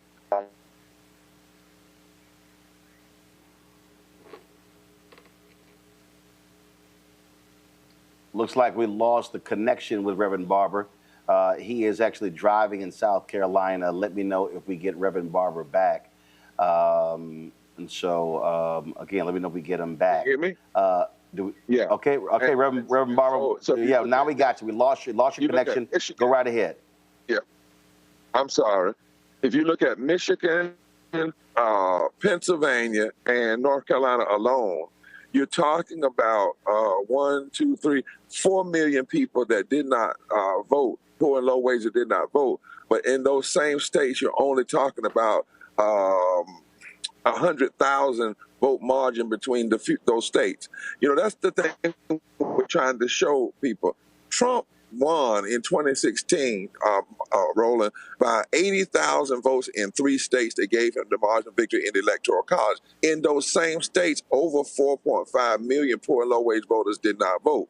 So Linda Lake and other folk who oppose him said it's a form of political suicide not to go after this particular margin, this particular voting block. Let me tell you one other thing. They did a study and found out that in Georgia, the margin of victory was there were 1 million voters that did not vote. The exit polls showed that if those 1 million voters were to vote today, the Harris-Walsh campaign would get 749,000 of those. 749,000 out of the 1 million would go toward the Harris-Walsh campaign based on the exit polls. So it's not that every one of them would vote progressive, but what it is a majority of poor and low wealth folk will vote progressive if, in fact, they know that they're voting for somebody that's going to deal with health care and living wages and even voting rights and a woman's right to their own health choices. Well, again, we keep saying it's 4 days until Election Day, and every vote does count. Reverend Barber, before I let you go, make the case. There's somebody who's out there right now who's watching us, who's listening to us, We're going to share this on social media, and they are on the fence. They don't know if they're going to vote for Harris, if they don't know if they're going to vote for Trump, or they don't know if they're going to vote at all. There are some people, young folks and others, who say, I'm disaffected. I don't think this stuff matters. I don't believe my vote counts. What would you tell them directly? Well, two things. Join us on Sunday night at 7 o'clock for a national revival that Roland's going to carry of the last push coming from Union Baptist Church in Winston-Salem. But I would say to them, when you look at this campaign, you cannot stay on the fence and have middle ground when you have a fascist-like, constitutional denying, rule of law breaking, fighting against living wage, fighting against health care, fighting against voting rights campaign out here. When you see real clearly what's at stake, everything that we care about in this democracy is at stake. The potential to even have a democracy that really deals with the issues that affect our lives. You know, if you're mad because you don't have any money, well, one side is saying the minimum wage is too high. Trump said it's too high. The Harris campaign is saying they're going to raise it to $15 in the union. You've got to look at, you can't just look at the innuendos. You've got to look at policy and what's at stake. One campaign says, I'll break the Constitution. The other says, I want to strengthen it. So you have to look at this. There can be no middle ground at this point. You've got to make a decision. You've got to vote, not just because your mom and dad and others before you died, but because if you don't vote, you could actually be a part, an accessory to the crime of this democracy dying as we know it and becoming something that we really would not recognize or will not recognize in 2 or 3 years. This is the time. This is your moment to step up to the plate. Indeed. Reverend Dr. William Barber, we appreciate it. Thanks a lot. Thank you, my brother. Take care. Yes, sir. And as you said, we will be carrying that Sunday Revival live right here on the Black Star Network. In addition, we're going to be in Lansing, Michigan on Sunday, where Vice President Kamala Harris is holding a rally at Michigan State. We're going to go to a break. We're going to come back. I'm going to play you some of these new ads that drop, get thoughts and reflections from our panel, and talk about some of the other news of the day. You're watching Roland Martin Unfiltered on the Black Star Network. Back in a moment. Jill Stein, Green Party candidate for president. So why are Trump's close allies helping her? Stein was key to Trump's 2016 wins in battleground states. She's not sorry she helped Trump win. That's why a vote for Stein is really a vote for Trump. Jill Stein, I like her very much. You know why? She takes 100% from them. I'm Kamala Harris, and I approve this message. Disastrous. That's what independent news sources and conservatives are saying about Project 2025. It would threaten hundreds of thousands of jobs, give massive tax breaks to big oil, and roll back protections. A dream for them, a disaster for you. The overturning of Roe almost killed me. I had a blood clot in my uterus that caused my labor to have to be induced because of the overturn of Roe v. Wade. I wasn't able to get life-saving treatment sooner. I almost died. And that's because of the decision that Donald Trump made. I was able to get Roe v. Wade terminated, and I'm proud to have done it. The doctors and nurses were afraid that if they treated me in the incorrect way, that they would be prosecuted for that. And that's appalling. Donald Trump says that women should be punished. Do you believe in punishment for abortion? There has to be some form of punishment. For the woman? Yeah. I believe that women should have reproductive freedom to make the choices about their own bodies. 4 more years of Donald Trump means that women's rights will continue to be taken away one by one by one by one. This has to stop because women are dying. I'm Kamala Harris, and I approve this message. I get it. The cost of rent, groceries, and utilities is too high. So here's what we're going to do about it. We will lower housing costs by building more homes and crack down on landlords who are charging too much. We will lower your food and grocery bills by going after price gougers who are keeping the cost of everyday goods too high. I'm Kamala Harris, and I approve this message because you work hard for your paycheck. You should get to keep more of it. As president, I'll make that my top priority. Hi, everybody. I'm Kim Coles. Hey, I'm Donnie Simpson. Yo, it's your man Deion Cole from Blackish, and you watch Roland Martin Unfiltered.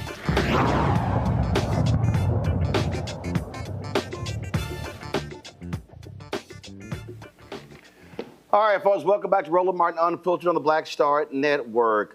The Harris campaign rolling out some new ads targeting Donald Trump. Let's roll the first one. Never before has there been such a danger to America. A creature with orange leathery skin looms in the shadow, coming to destroy democracy. You're not going to be a dictator, are you? I said no, no, no, other than day one. Raising prices for families. 100, 200, 2,000% tariff. Spreading racist lies. They're eating the dogs, the people that came in. They're eating the cats. Admiring dictators. Able to deal with Putin and Kim Jong-un and all of the people that they're very fine people you have to deal with. Don't believe us? Ask his own staff. Trump asked me to put him over my oath. Anyone who puts himself over the Constitution should never be president. God help us. A total fascist. This creature vies for total unchecked power. Vote Harris Walls to stop him.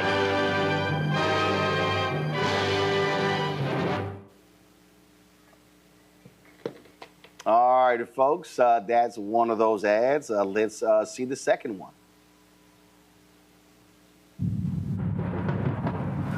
For too long, a cloud has hovered over this country.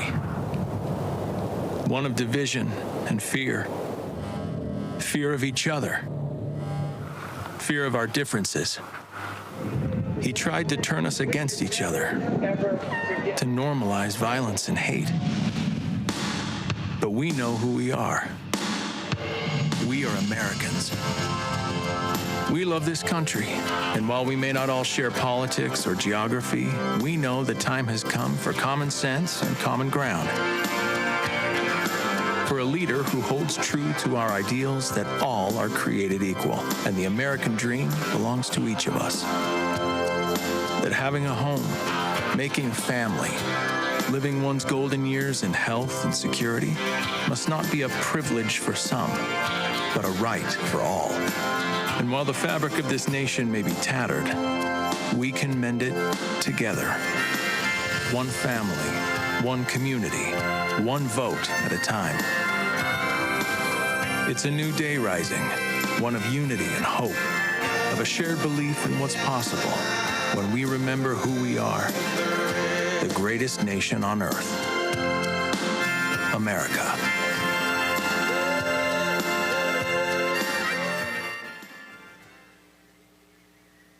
All right, here's a pretty good ad the folks at the Midas Touch put together.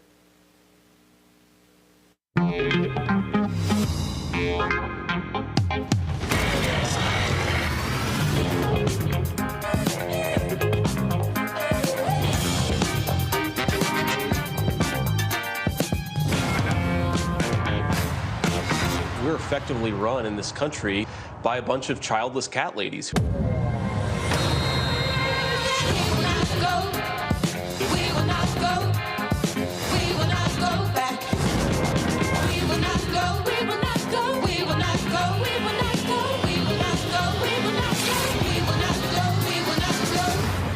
We are not going back.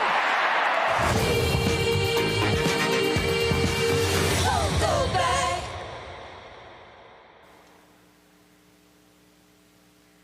The folks at Vote Vets have really been emphasizing Donald Trump, how scary he would be for the military. And so here's what they just released.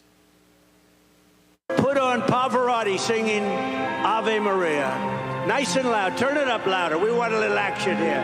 Turn it up louder.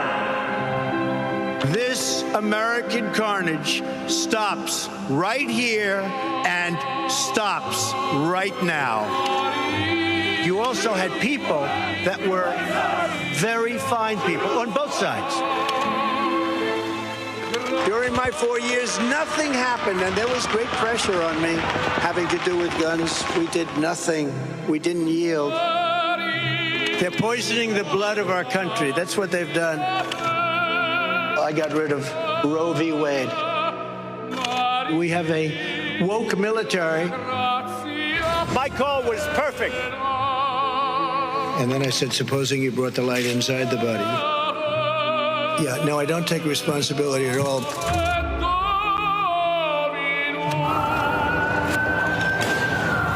I just want to find 11,780 votes, which is one more than we have. Proud boys, stand back and stand by. And we're going to the Capitol. You have to get your people to fight. And we fight. We fight like hell. What the hell do you have to lose? Trump may not remember, but we can never forget.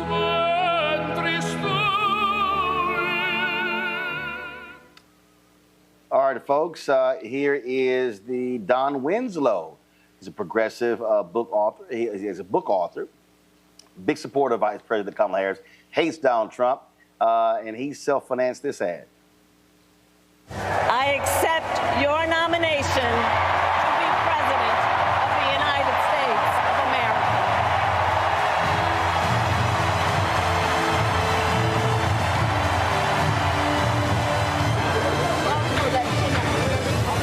Do we believe in freedom?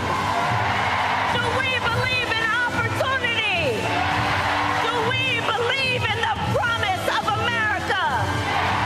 And are we ready to fight for it? And when we fight, we win. God bless you, and God bless you.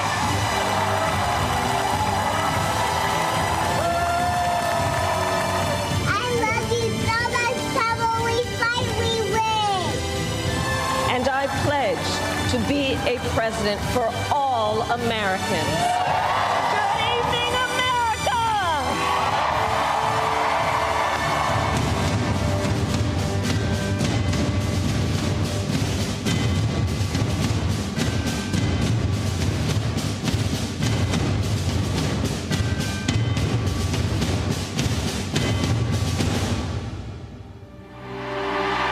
And when we fight, we win.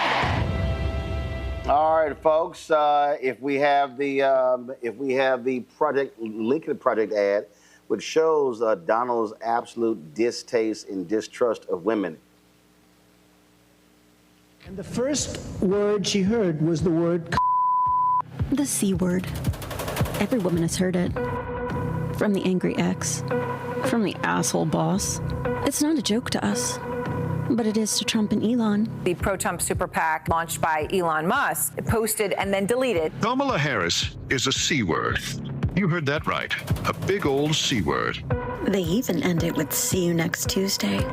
Well, for once, they're right.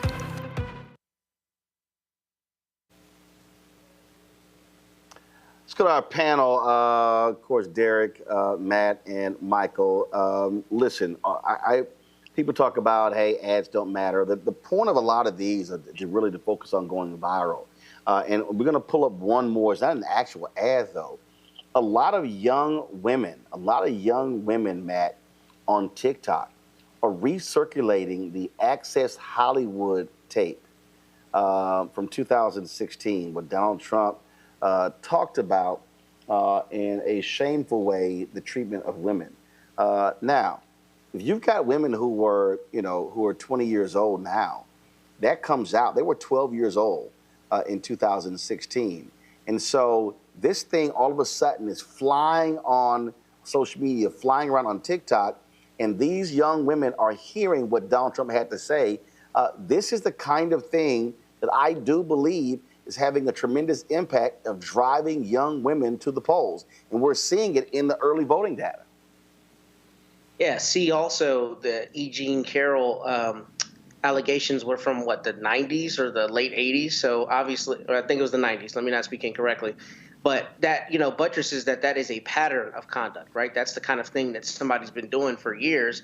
And you get caught on a tape, surreptitiously thinking you're not being recorded, saying something as abhorrent as he did. So I think you're right. I think those women from 8 years ago who are 20-year-olds now, or were even 10-year-olds then, or 18-year-olds now voting in their first election, will not forget those things. What I wanted to say about the ads, though, I think sometimes they are a little bit superfluous, especially at this this stage. However, I think a couple of them are particularly important, and I thought it was very clever, the one about the creature from the Orange Lagoon, because I know the Atlantic reported yesterday that in Pennsylvania in particular, the early voting numbers show, I think, a 5% lead for Vice President Harris, and that was a 5% lead for Mr. Trump, I believe, a week ago. So there's very clearly a groundswell, and that, to be particular, that 5% lead is in voters 65 or older. And that's important because that's a demographic that I think customarily has gone to the Republicans voting in early voting, but it's going the other way for Vice President Harris right now. I think that's a very good sign. And I think maybe the ads are one of the things that plays into that. But moreover, one of the other things I want to mention is that I think the most effective of any of these ads are the ads where they just put back-to-back very caustic things that Trump has said, because what you very often see, and what you're seeing from his team right now with the Liz Cheney comments, is they try to one-off everything. But the thing about it is Mr. Trump continues to say hateful things and has for 40 years at this point. And when you string them all together, it is very hard to make any kind of cognizable defense against that. I mean, if you are voting for Trump, you are doing so in spite of a overwhelming body of evidence of hateful rhetoric and continued hateful rhetoric. So I think those ads are particularly effective. And if there are anybody out there who's actually still on the fence, that's what I think would push them over the balance to not vote for Mr. Trump and to vote for Vice President Harris. I brought up the Access Hollywood tape, and we're going to try to find one of these TikTok videos. And Carol, what I saw, it was two young women who were sitting next to each other. They were listening to the tape. And so if y'all could find that video and we could play it, please do so. Also, Michael, a video that was circulating, Donald Trump, when he testified before Congress, where he was trying to stop the expansion of Native American casinos. And he was like, well, these people, they don't look Native American. And again, showing how racist he has always been. Absolutely. White supremacist, racist to the core. I heard this morning on MSNBC them talking about Gen Z finding out about the Access Hollywood tape and how they've been circulating on social media. And I didn't even realize that they didn't know about the Access Hollywood tape. You know, a lot of times, certain things we just take for granted, even though because it's been shown ad nauseum, right? We just think everybody knows about it. But they're finding out about that, and they're coming away realizing, putting all this into perspective. And at the same time, he bragged about taking away a woman's right to choose what she does with her body and overturning Roe versus Wade. But the commercial, and I know you probably talked about it here on the show earlier this week, Roland, but the commercial, I think, is really pissing off MAGA. And Jesse Waters talked about it on Fox News. Is the commercial where you have it's saying that women, you don't have to tell your husband who you voted for. And when you're in the voting booth, you know, that's a private matter. So he said that a woman who doesn't vote the way her husband votes, that's like cheating on her husband. OK, this is how sick these people are. These people are back in the 1950s and really trying to take us back to the 1850s. So, oh, yeah, these people have to be defeated. But you listen to them. You listen to them. And it's like, where did these people come from? You know, what type of upbringing did they have to think of women like that, dehumanize women like that? So this is another reason why elections have consequences. What Derek, I'll tell you, is very interesting when we talk about that. Guys, let me know, control, when y'all have that ad. I think we ran it the other day. And man, these folks on the right wing were pissed off. And there's this idiot, this black dude. He's on named Delano something. He's stupid. Delano Squires, and so he took exception to me criticizing Republicans whining about that. And these dudes are so-called Christians, and they really believe women should stay in their place.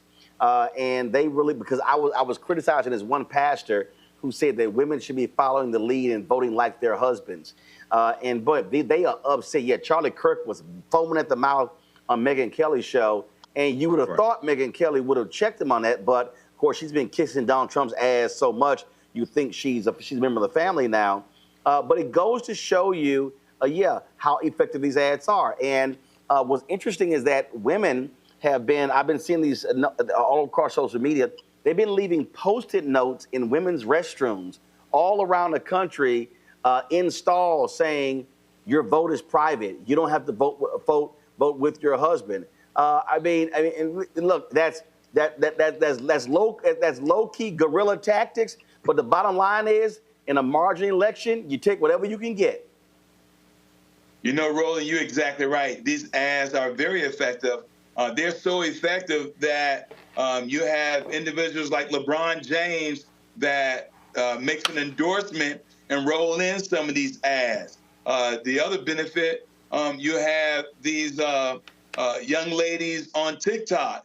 Again, they roll in these ads, and they have this one in particular that has gone viral the last 24 to 48 hours. It says, my vote will cancel out my dad's vote, or my brother's vote, or my uncle's vote. And this thing has gone viral. And so the benefit of these ads is clearly to get underneath Trump's campaign team and those who following Trump. But more importantly, these ads are demonstrating how quick and nimble the Kamala Harris campaign team is to get this out on social media, so that way it can penetrate TikTok, Instagram, Facebook, X, and all these various platforms with her message, and to really paint the picture how very different these two presidential candidates are. Absolutely. Do we have, guys, do we have that ad, the women voting in private ad? Do we have that? And one other thing I would add, Roland, as a retired naval officer, you've seen other organizations outside of the campaign team who are also bringing their voice when it comes to these ads. How they're saying how Trump is not only unfit and unqualified to ever stand behind the seal, but to be commander-in-chief, especially when he made the comment that he's going to use the military to round up citizens. And he crossed the line when he said that. And then military vets came out with their ad.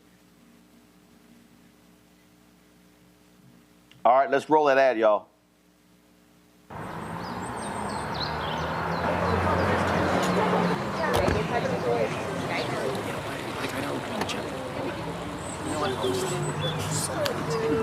You still voting for him? Hell yeah. What about your wife? She doesn't like him, but she's voting for him. Same with mine.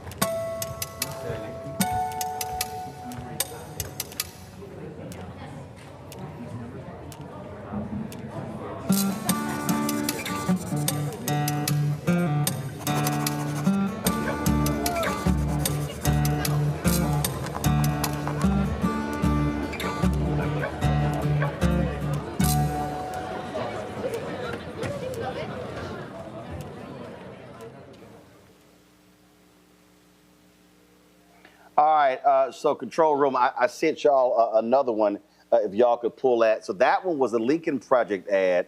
So if y'all could pull this next one, Julia Roberts actually voiced an ad. And just so y'all know, I'm sitting here, I typed in YouTube, you type in women voting against husband. So you see this piece in the Washington Examiner, conservative paper. Julia Roberts under fire for inviting women to vote differently than their husbands. Then you see Charlie Kirk and Jesse Waters at Fox News upset. This Sky News Australia, owned by Rupert Murdoch, tacky Harris campaign ad presents a negative approach. Greg Gutfeld is upset. White nationalist Matt Walsh, who's absolutely a sexist.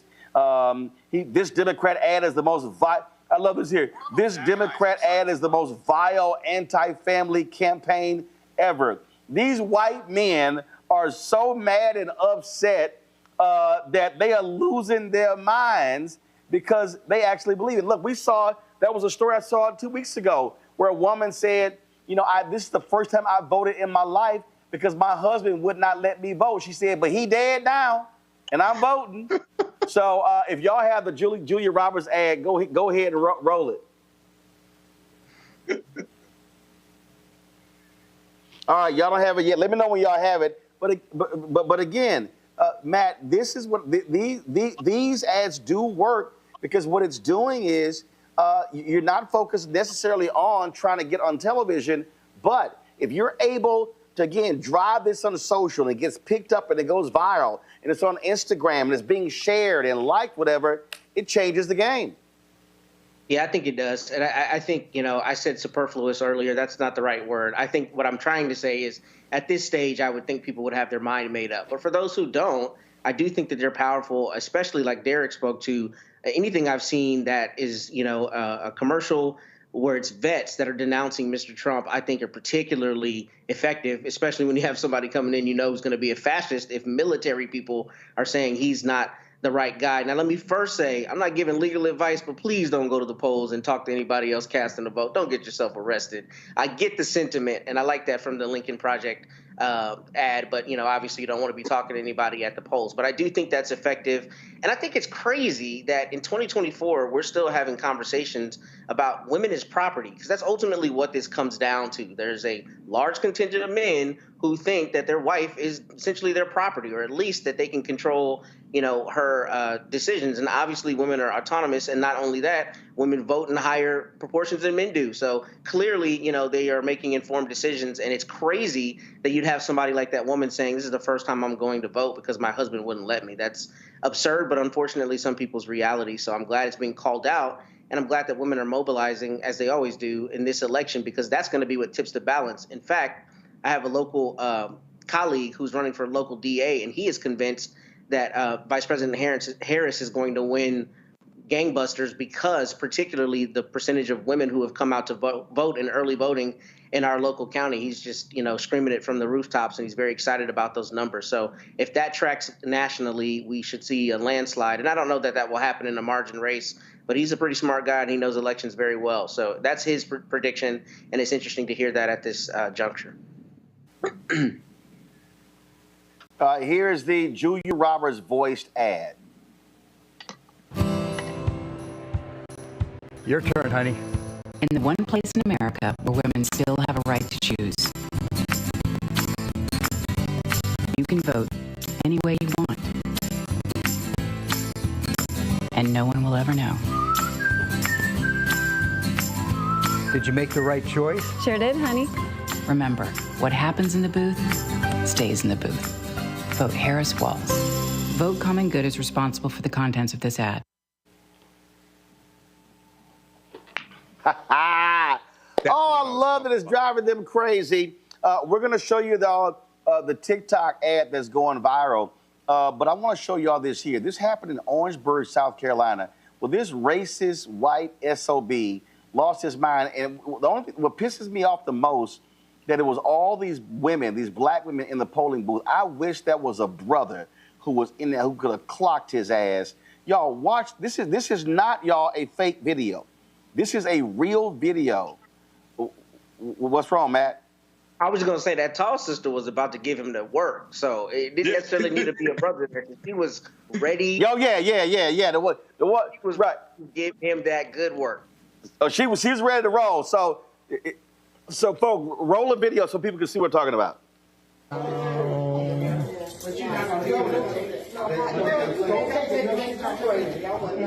You fucking bitch. Oh, There's no reason? Yeah, I'll let her sir. Wow. Listen, don't cuss at me. This is my motherfucking right here. Wow. Why is it defending you? It's like defending you. All right, then shut the hell up and let me vote.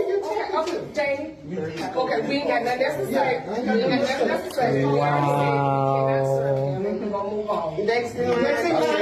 There it is right there. No. Wow. Wow, God. Oh. Don't do that. Wow.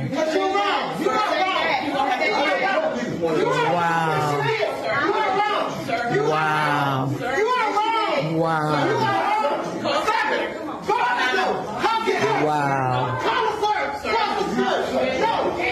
Wow.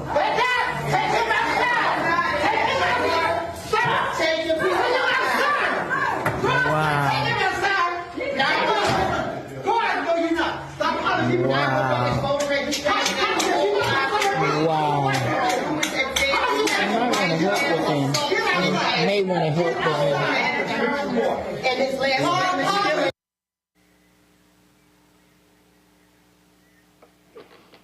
That sister threw the dukes up. She was like, yo, you want to jump? Jump.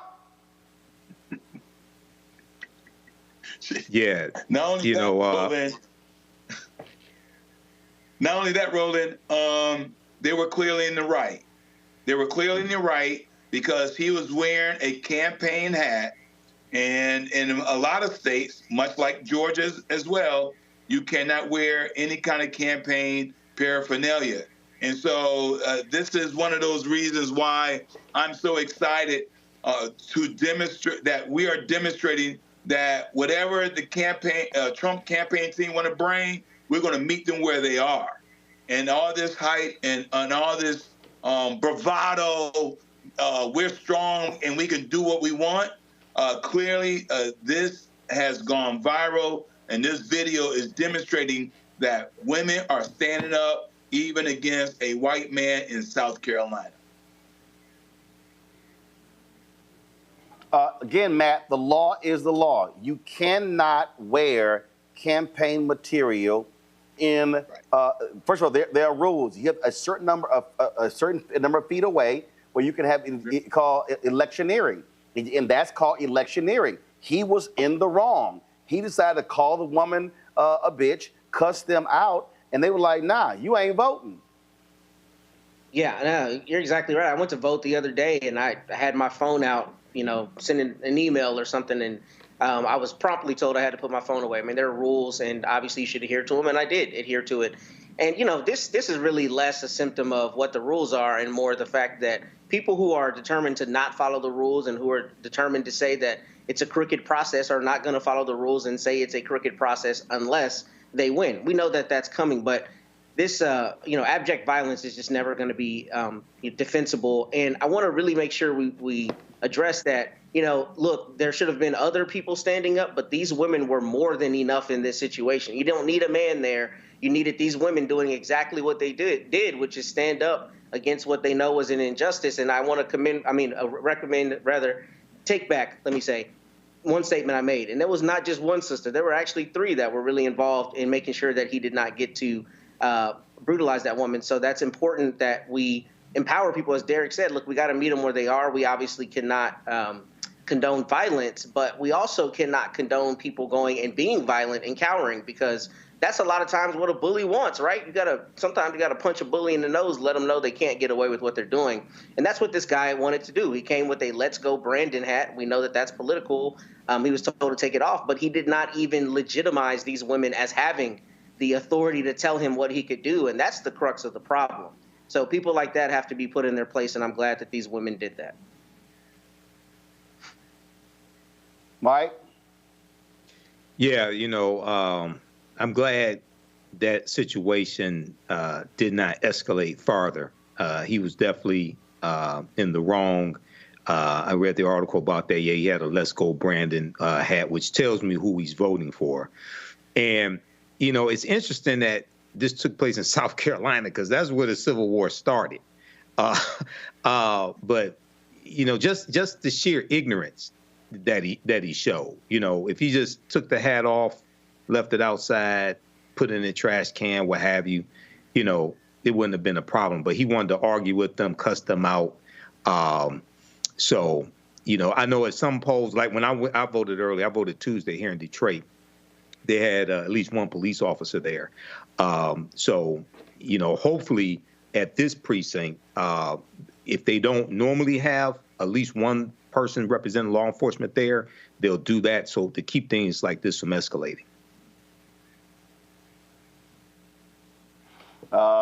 Indeed, indeed. All right, folks, this is the TikTok video I was telling you all about that a lot of young women have been sharing all across TikTok as well as Instagram and other platforms. Moved on her, and I failed. I'll admit it. Whoa. I did try and fuck her. She was married. Huge news there. No, Nancy. Yeah. No, this was marriages, and I moved on her very heavily. In fact, I took her out furniture shopping. She wanted to get some furniture. I said, I'll show you where they have some nice furniture. I took her out furniture. I moved on her like a bitch, but I couldn't get there, and she was married. And all of a sudden, I see her. She's now got the big phony tits and everything. She's totally changed her look. I better use some Tic Tacs just in case I start kissing her. You know, I'm automatically attracted to beautiful. I just start kissing them. It's like a magnet. I don't even wait. And when you're a star, they let you do it.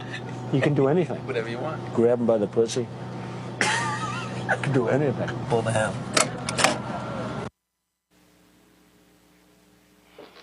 So, again, a lot of these young women had never heard that tape. They've been sharing it. You hear what this man had to say. You hear, and here's the thing that just remind people, you know, Derek, you know, looking back, it was so many Republicans who were shocked, who blasted that. Oh my God, I could never support a man who does that. I have daughters, I have wives, whatever. And guess what? They all did. They all have been kissing his ass since then, and now they are running behind him. And it shows you what I said on ABC This Week 3 years ago. They have no morals, no values, no principles, no integrity, no ethics. It's all about naked power. You're exactly right, Roland. And think about it. When that video surfaced, that was October 2016. And we all thought that was the October surprise and he was going to be torpedoed. But instead, 54% white women voted for him. 57% white men still voted for him. Lindsey Graham voted for him, right? Mitch McConnell voted for him. So all these individuals, as you just outlined, clearly demonstrated that their morals, their ethics, their values, their principles were in the cellar. They were in the mud. And so he interpreted that win in 2016 after that tape as a mandate to be able to say and do what he will, and he has been doing it these last 8 years.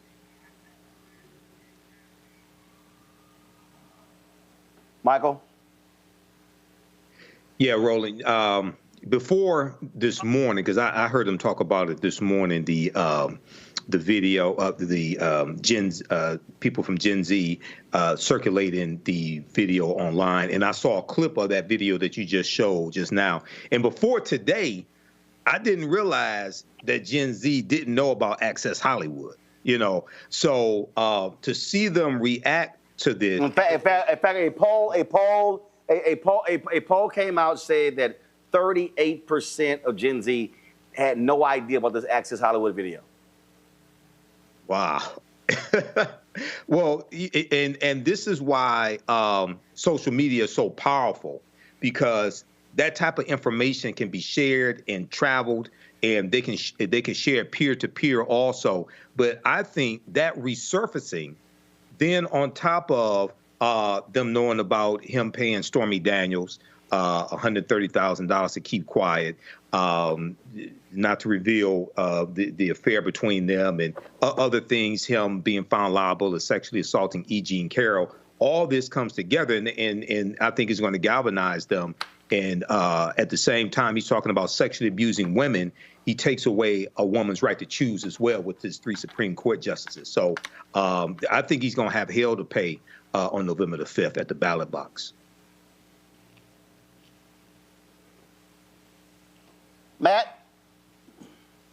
I mean, I echo their sentiments. I don't really know that I have too much to add beyond. I'm surprised, actually, that people didn't know about that tape. And, you know, like I said earlier with the ads, it's just another thing that adds to a long list of things that he's said like this. And this is especially heinous, I mean, because he didn't think he was being recorded, most likely. I don't know if it's ever been reported on that, but he was talking as though there was nobody there recording. And that's a problem because obviously he says terrible, horrible things in public now. But some of that, or he's always said it, but some of that is normalized more so because there has been no consequence to that rhetoric. And hopefully that consequence this time will be him not being elected for a second time. But it's interesting to me that people didn't already know that, especially with how long things exist on the internet. Something goes up on the internet now and stays there forever. So I'm surprised Gen Z en masse had not seen that before. Again, I mean, I think one of the things that we forget is that, look, there are a lot of people, they're not watching news, they're not watching a lot of these sources. And then again, if you are, in your 20s, this came out 8 years ago, you weren't even paying attention to the presidential race. And so that's the one beauty, though. Guess what? That video is always here. Gentlemen, I certainly appreciate it. Thank you so very much, Derek, Matt, and Michael. Thank you so very much. Folks, Vice President Kamala Harris sat down in a barbershop in Philadelphia, chopped it up with some brothers about some issues. We want to go ahead and show you that right now. And here's that conversation. But that's beside the point. You got all kinds. I mean, you got all kinds of stories for the barbershop. I know.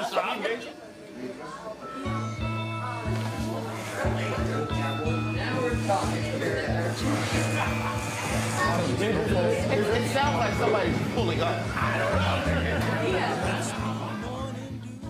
Clear up the misinformation about your background on criminal justice. I was probably one of the first elected prosecutors in the country to say we need to have reentry initiatives. And I designed from scratch and wrote out a program that focused in particular on young men who are arrested for drug sales. My policy was that we were not going to jail people for simple marijuana. And by the way, right now, I believe we need to just actually legalize the whole thing, and that's part of my platform. Yeah, for sure. Shakur over here is a dean of students, and he works with our young people every day. I'm from Philly, born and raised, Uptown to be exact. I've been in education for 10 years.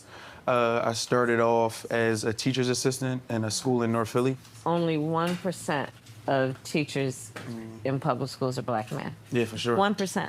The statistics are if a black child has a black teacher by the end of third grade, they're like 13% more likely to go to college. To succeed, yeah. But to go to college even. And part of actually my focus and agenda is what we've got to do to create incentives, which really are not necessarily incentives in terms of the will, but also we don't pay teachers enough. Right.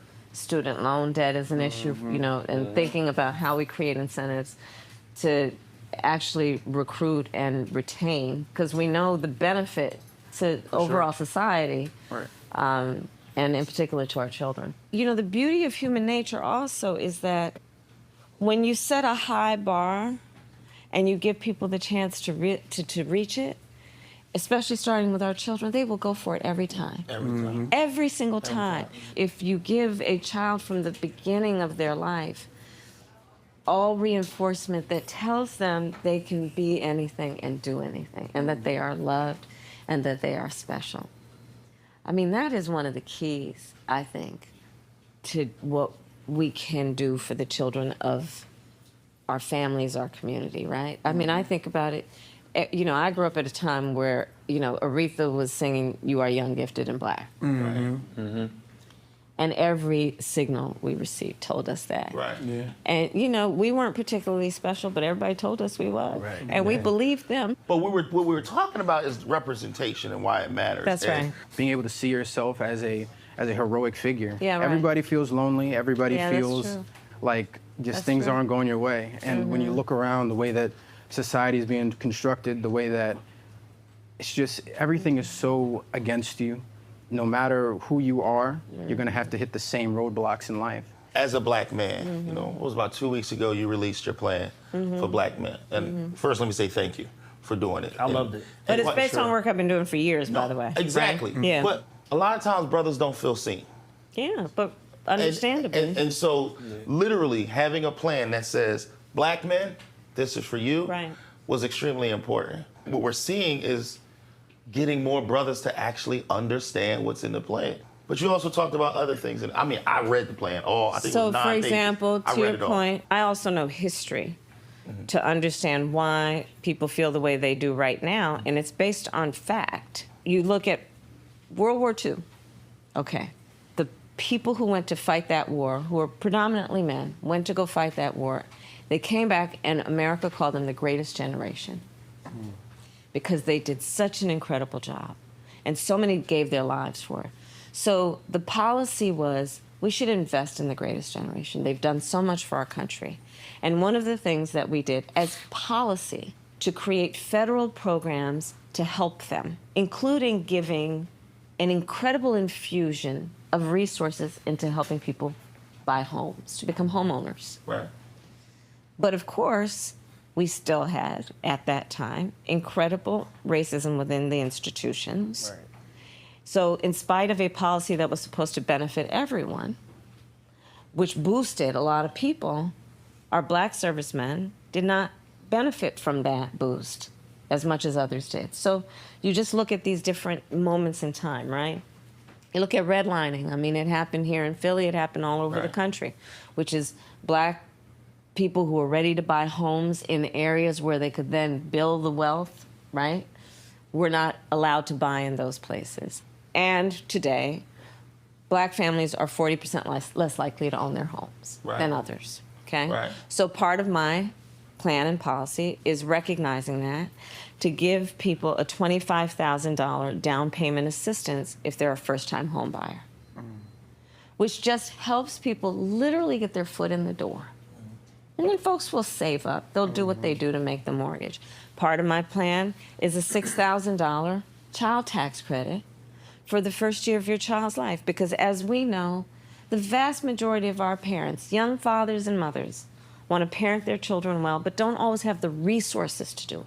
Part of my plan is about dealing with black men's health. I mean, we know the statistics. First of all, black people are 60% more likely to be diagnosed with diabetes.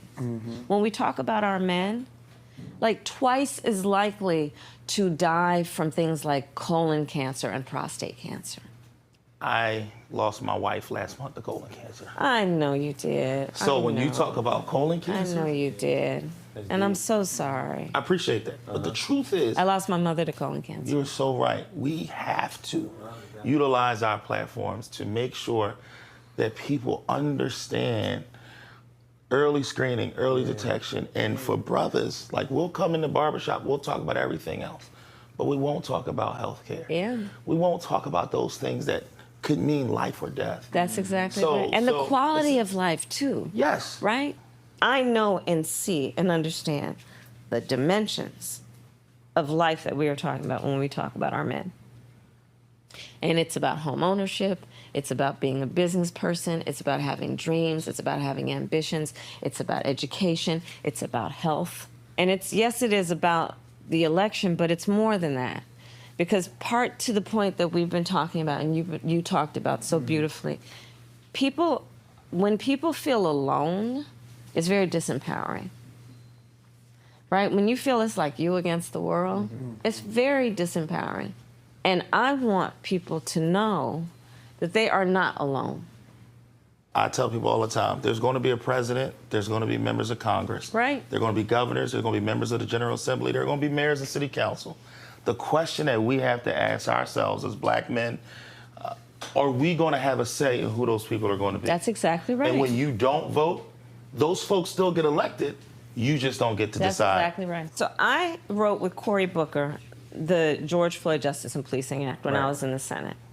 And there were a bunch of folks who did not want it to happen and worked against it. And we still need to pass the George Floyd Justice and Policing Act, okay? But they worked against it. And then those are the same people who will quietly suggest, see, you shouldn't vote because nothing happens when you do.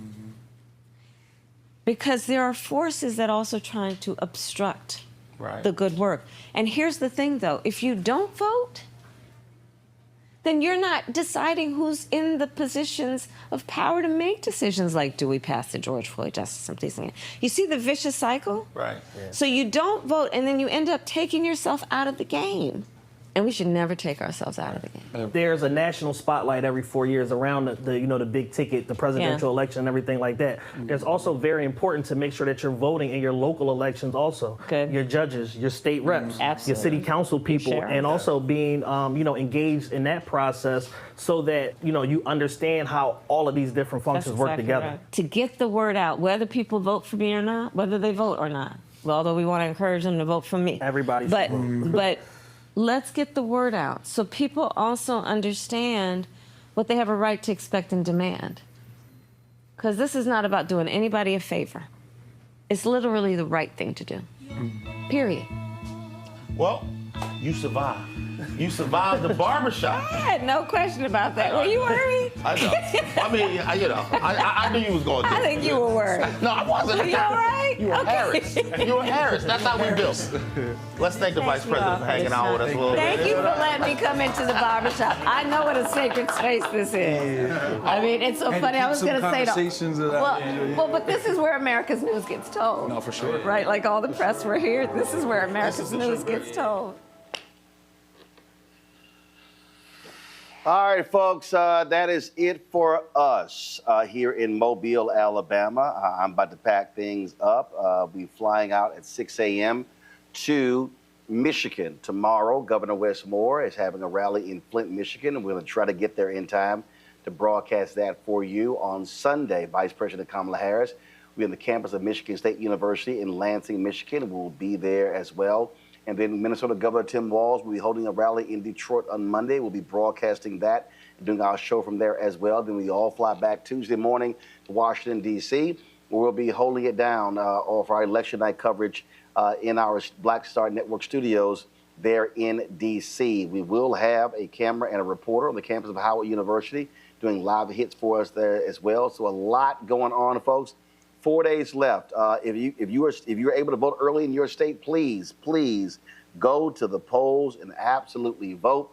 We are very clear. We are 100% down, 10 toes down with Vice President Kamala Harris and Governor Tim Walz.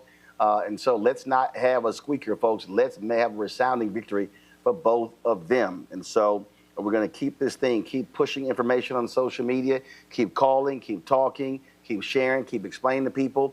If you encounter somebody who is, and they tell you that they are, undecided, guess what? Have the conversation with them to talk about this election because all of this is important. So we've been on the road. We appreciate all the hospitality. We thank the folks here at the second annual Port City Classic. Thank you so very much. And so do me a favor. Support the work that we do. And I keep telling y'all, Cash App, I don't know what the hell is going on with them. They changed their rules. It's impacted us greatly economically because people are supporting us with Cash App. But it's a problem now. And so do me a favor. You can contribute to us via PayPal, Venmo, and Zelle. So do me a favor. Send your check and money order, P.O. Box 57196, Washington, D.C., 20037-0196. Of course, PayPal is R. Martin Unfiltered. Venmo is RM Unfiltered. Zelle, Roland at RolandSMartin.com. Roland at RolandMartinUnfiltered.com. All y'all folks on YouTube, y'all been slow. Hit the damn like button, y'all. We should easily be over 1,000 likes. And so get it done before I sign off. Download the Black Star Network app, Apple phone, Android phone, Apple TV, Android TV, Roku, Amazon Fire TV, Xbox One, Samsung Smart TV. Be sure to get a copy of my book, White Fear, How the Browning of America is Making White Folks Lose Their Minds, available in bookstores nationwide. Ben Bella Books, Amazon, Barnes & Noble, Target, Books A Million chapters. You can also get the audio version, that's right, on Audible. I am reading it there, so please do so. All right, YouTube, y'all hurry up, y'all. We 20 away from 1,000 likes, okay? We should easily be at 1,000 likes. Y'all taking too dadgum long. And so let's get to 1,000 likes by the time we roll all of our donors. Folks, that's it. I am going to get me something to eat and going to sleep because I got to be up at 4 a.m. to catch the 6 a.m. flight to Michigan. Folks, y'all be well. I shall see y'all tomorrow. Holla!